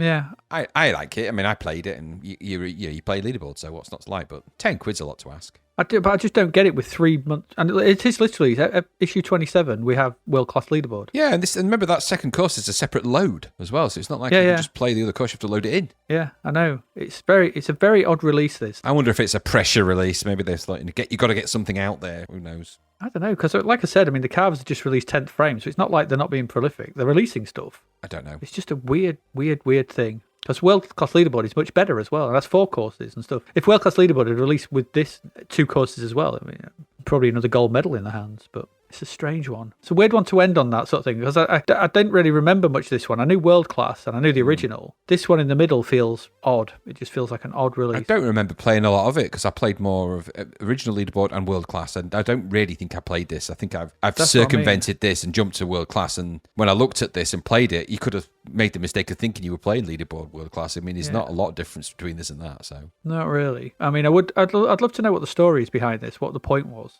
I mean, and hopefully it's not, but it does feel like a quick stick it out for a tenner and people will buy it. We'll get loads of money off it. it's probably exactly what it is. Yeah, probably. Oh, well. There we go. That's Leaderboard Executive Edition.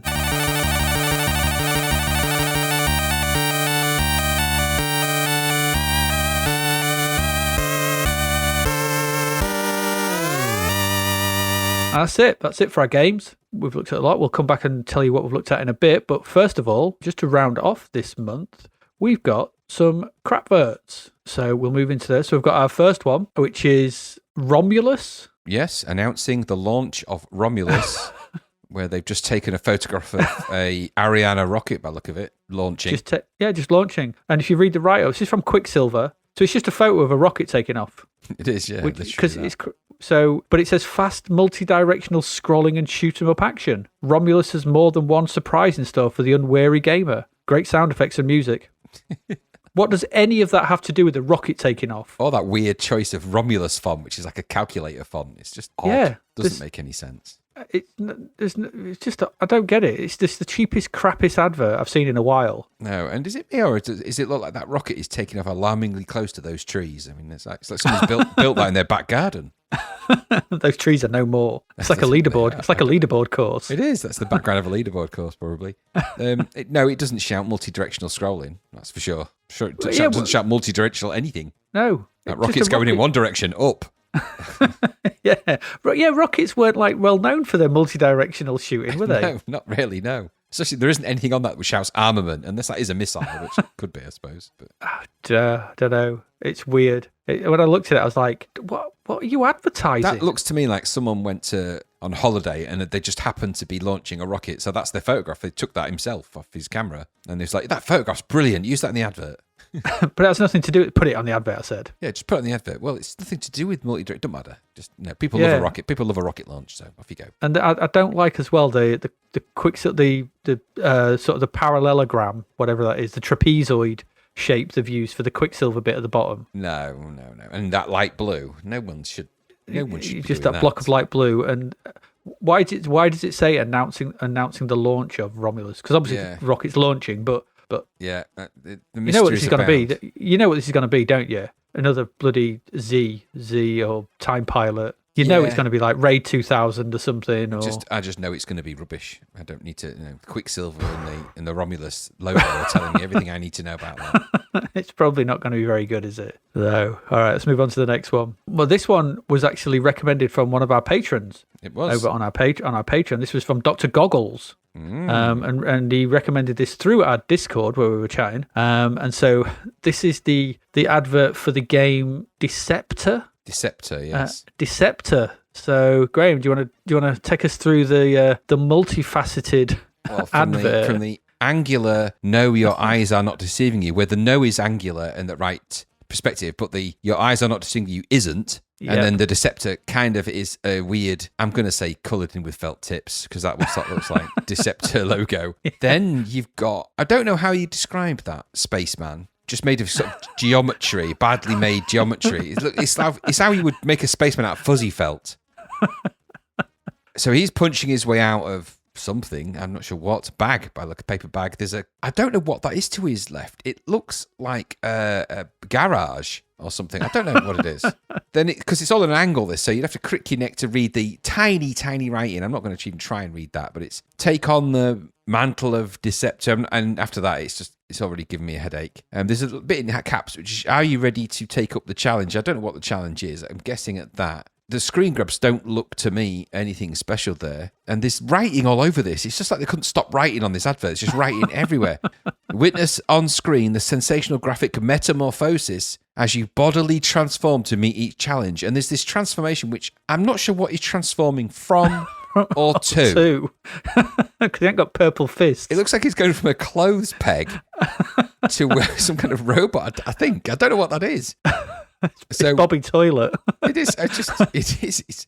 It's like, now I tell you what, he looks more like a Transformer than the actual Transformers in that game we just played. That is true, actually. Yeah, at least he doesn't look like a sad man in a crap cosplay. And the game itself has got some really bold graphics on those tiny screens. So I'm guessing that it's not going to look anything like that when we finally get. I think it does. I think actually I do remember this vaguely. I remember those screenshots. I think it does look like that, but I don't think it's very good. But I think it's like a side-on Zaxxon. Yeah, I don't know. It's got a little guy shooting, I think, at a certain point. Yeah. I don't know. I don't know what to make of it, but I can tell you now, they just tried to cram so much on there. And just a word to the wise, stop putting blue text over red things, because it's really hard to read. And why have they just got a giant no?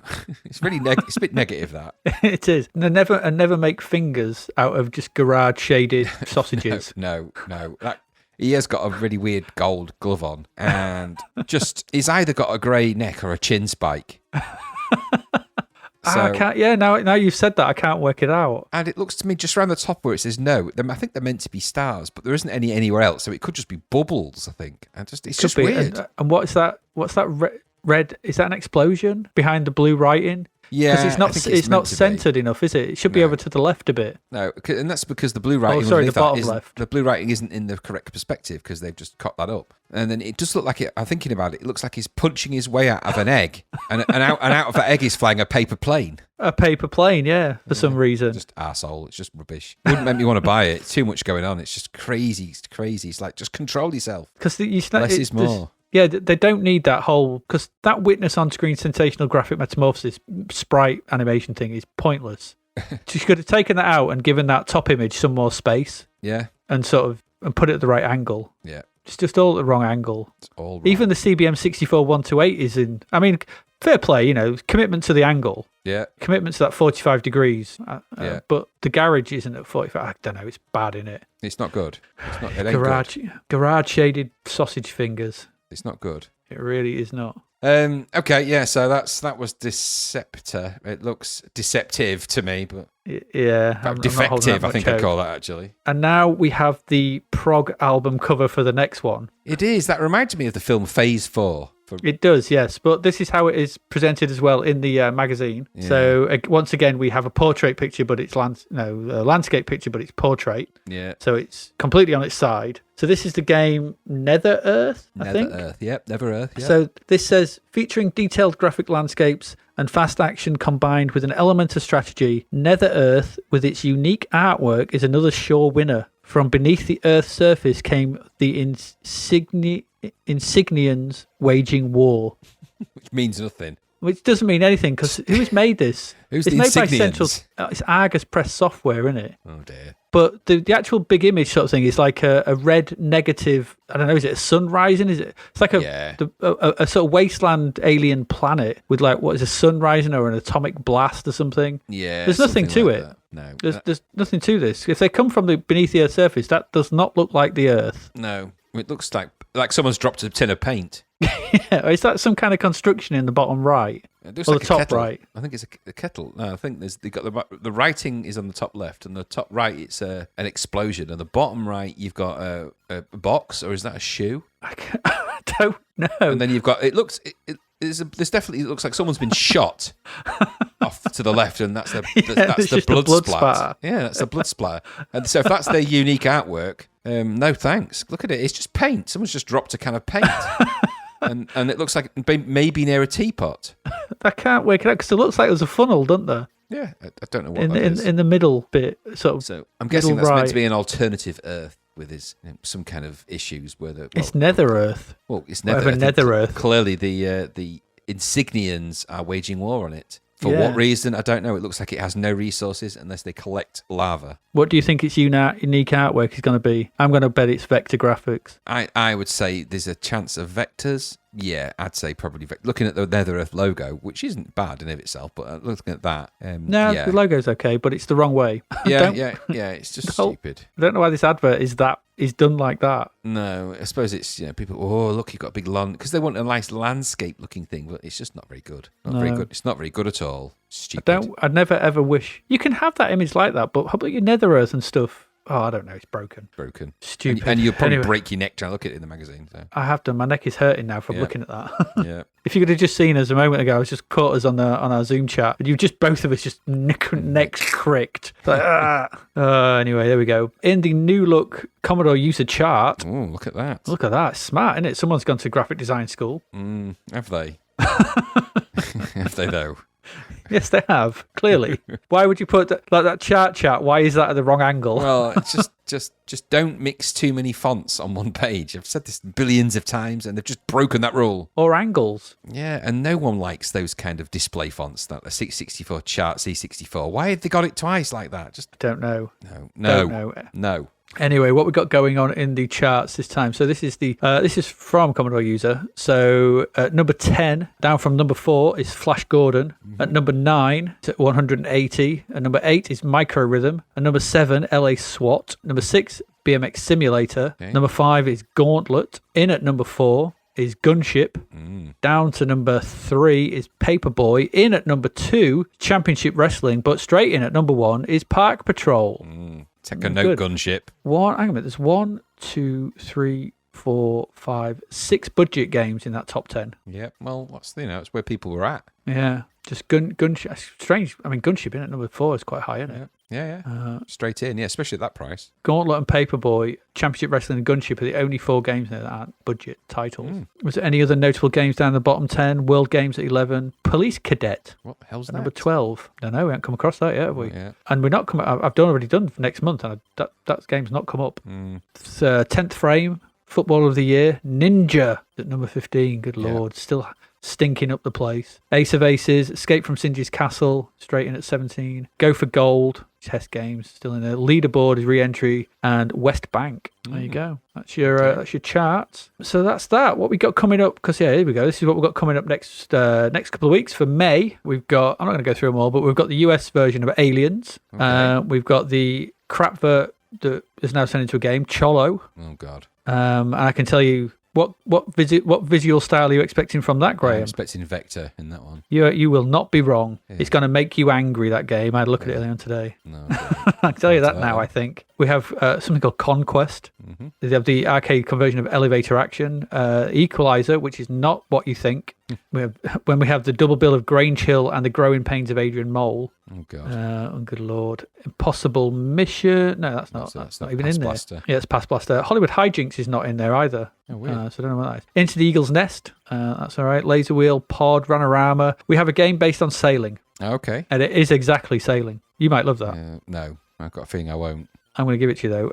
Shockwave Rider, Sunstar. There's a game in here called Werner, which I'm not going to say anything about, but anyway, there you go. Werner. It's not about. I'd liked it if it had been a game about Werner Herzog. That'd been That'd be hilarious. That would be too good to be true. Yeah, it's not the best. So there we go. That has been April 1987. I do believe that's us done. So what games did we look at in this episode? Well, in this episode, we looked at Aliens UK, Delta, Explorer, which we unfathomable, Indoor Sports, which are not being used in the Sideways Egg, Prodigy, Krakout, we looked at films, we looked at Void Runner, Magic Madness, Express Raider, HyperBowl, and finally the weirdness and pointlessness of Leaderboard Executive Edition. A lot of games, and there you go. That's April done. So, you got anything you wish to add, Mr. Raddings? No. I'm looking forward to the next sort of few months because I think as the summer rapidly approaches in 1987, there's some interesting games going to be coming out in that list. So there are indeed. I'd just like to say, if you haven't already, if you fancy chucking us a few quid, then you can join our Patreon. Just at patreon.com/zapped to the past. It is essentially the price of a pint in these modern times. If you're northern, probably more than that if you're southern. England, I'm talking about, UK. You can come on there. We've got things going on, our Discord and stuff, and it just helps us out with costs for stuff, and it'd be really helpful if you could do that. But obviously, no obligation, but it's there if you want to. I think on that note, that's about it. that's it. So I have been Adrian Mills. I have been Graham Raddings. We have been Zapped to the Past, and we will see you again next week. Goodbye. Thank you for listening to the Zapped to the Past podcast. We hope you enjoyed our deep dive into the world of Commodore 64 games, as well as the music, films and TV from around the 1980s, driven, of course, by the issue of Zap 64 magazine published at that time. We will return with a whole new batch of games and stuff to talk about next week. Until then, if you want to listen to or download previous episodes of Zapped to the Past, and why wouldn't you, they can all be found on our website at zappedtothepast.com, as well as being available on Podbean, Apple Podcasts, Google Podcasts, Spotify, Deezer, Audible, Player FM, and well, pretty much anywhere where we can upload them. By the way, we do always love to hear from our amazing listeners, so if you'd like to contact us about anything in the podcast or beyond, you can do so by emailing us at zappedtothepast@gmail.com. We're also active on Twitter under @ZappTothe, as well as Facebook, Instagram, and most social media platforms. Just search for Zapped to the Past and you'll find us. Oh, and if you like the podcast and what we're doing, please do like, share, review, rate us. It really helps. Something, apparently. The Zapped to the Past podcast is written and produced by Adrian Mills and Graham Raddings, and recorded at Flaky Bits 2.0 Studio. All opinions expressed are those of the writers, and while we indeed love Zap 64 magazine, the Zapped to the Past podcast is not affiliated with it in any way. Stay safe, see you next time, and remember, we play these games so you don't have to.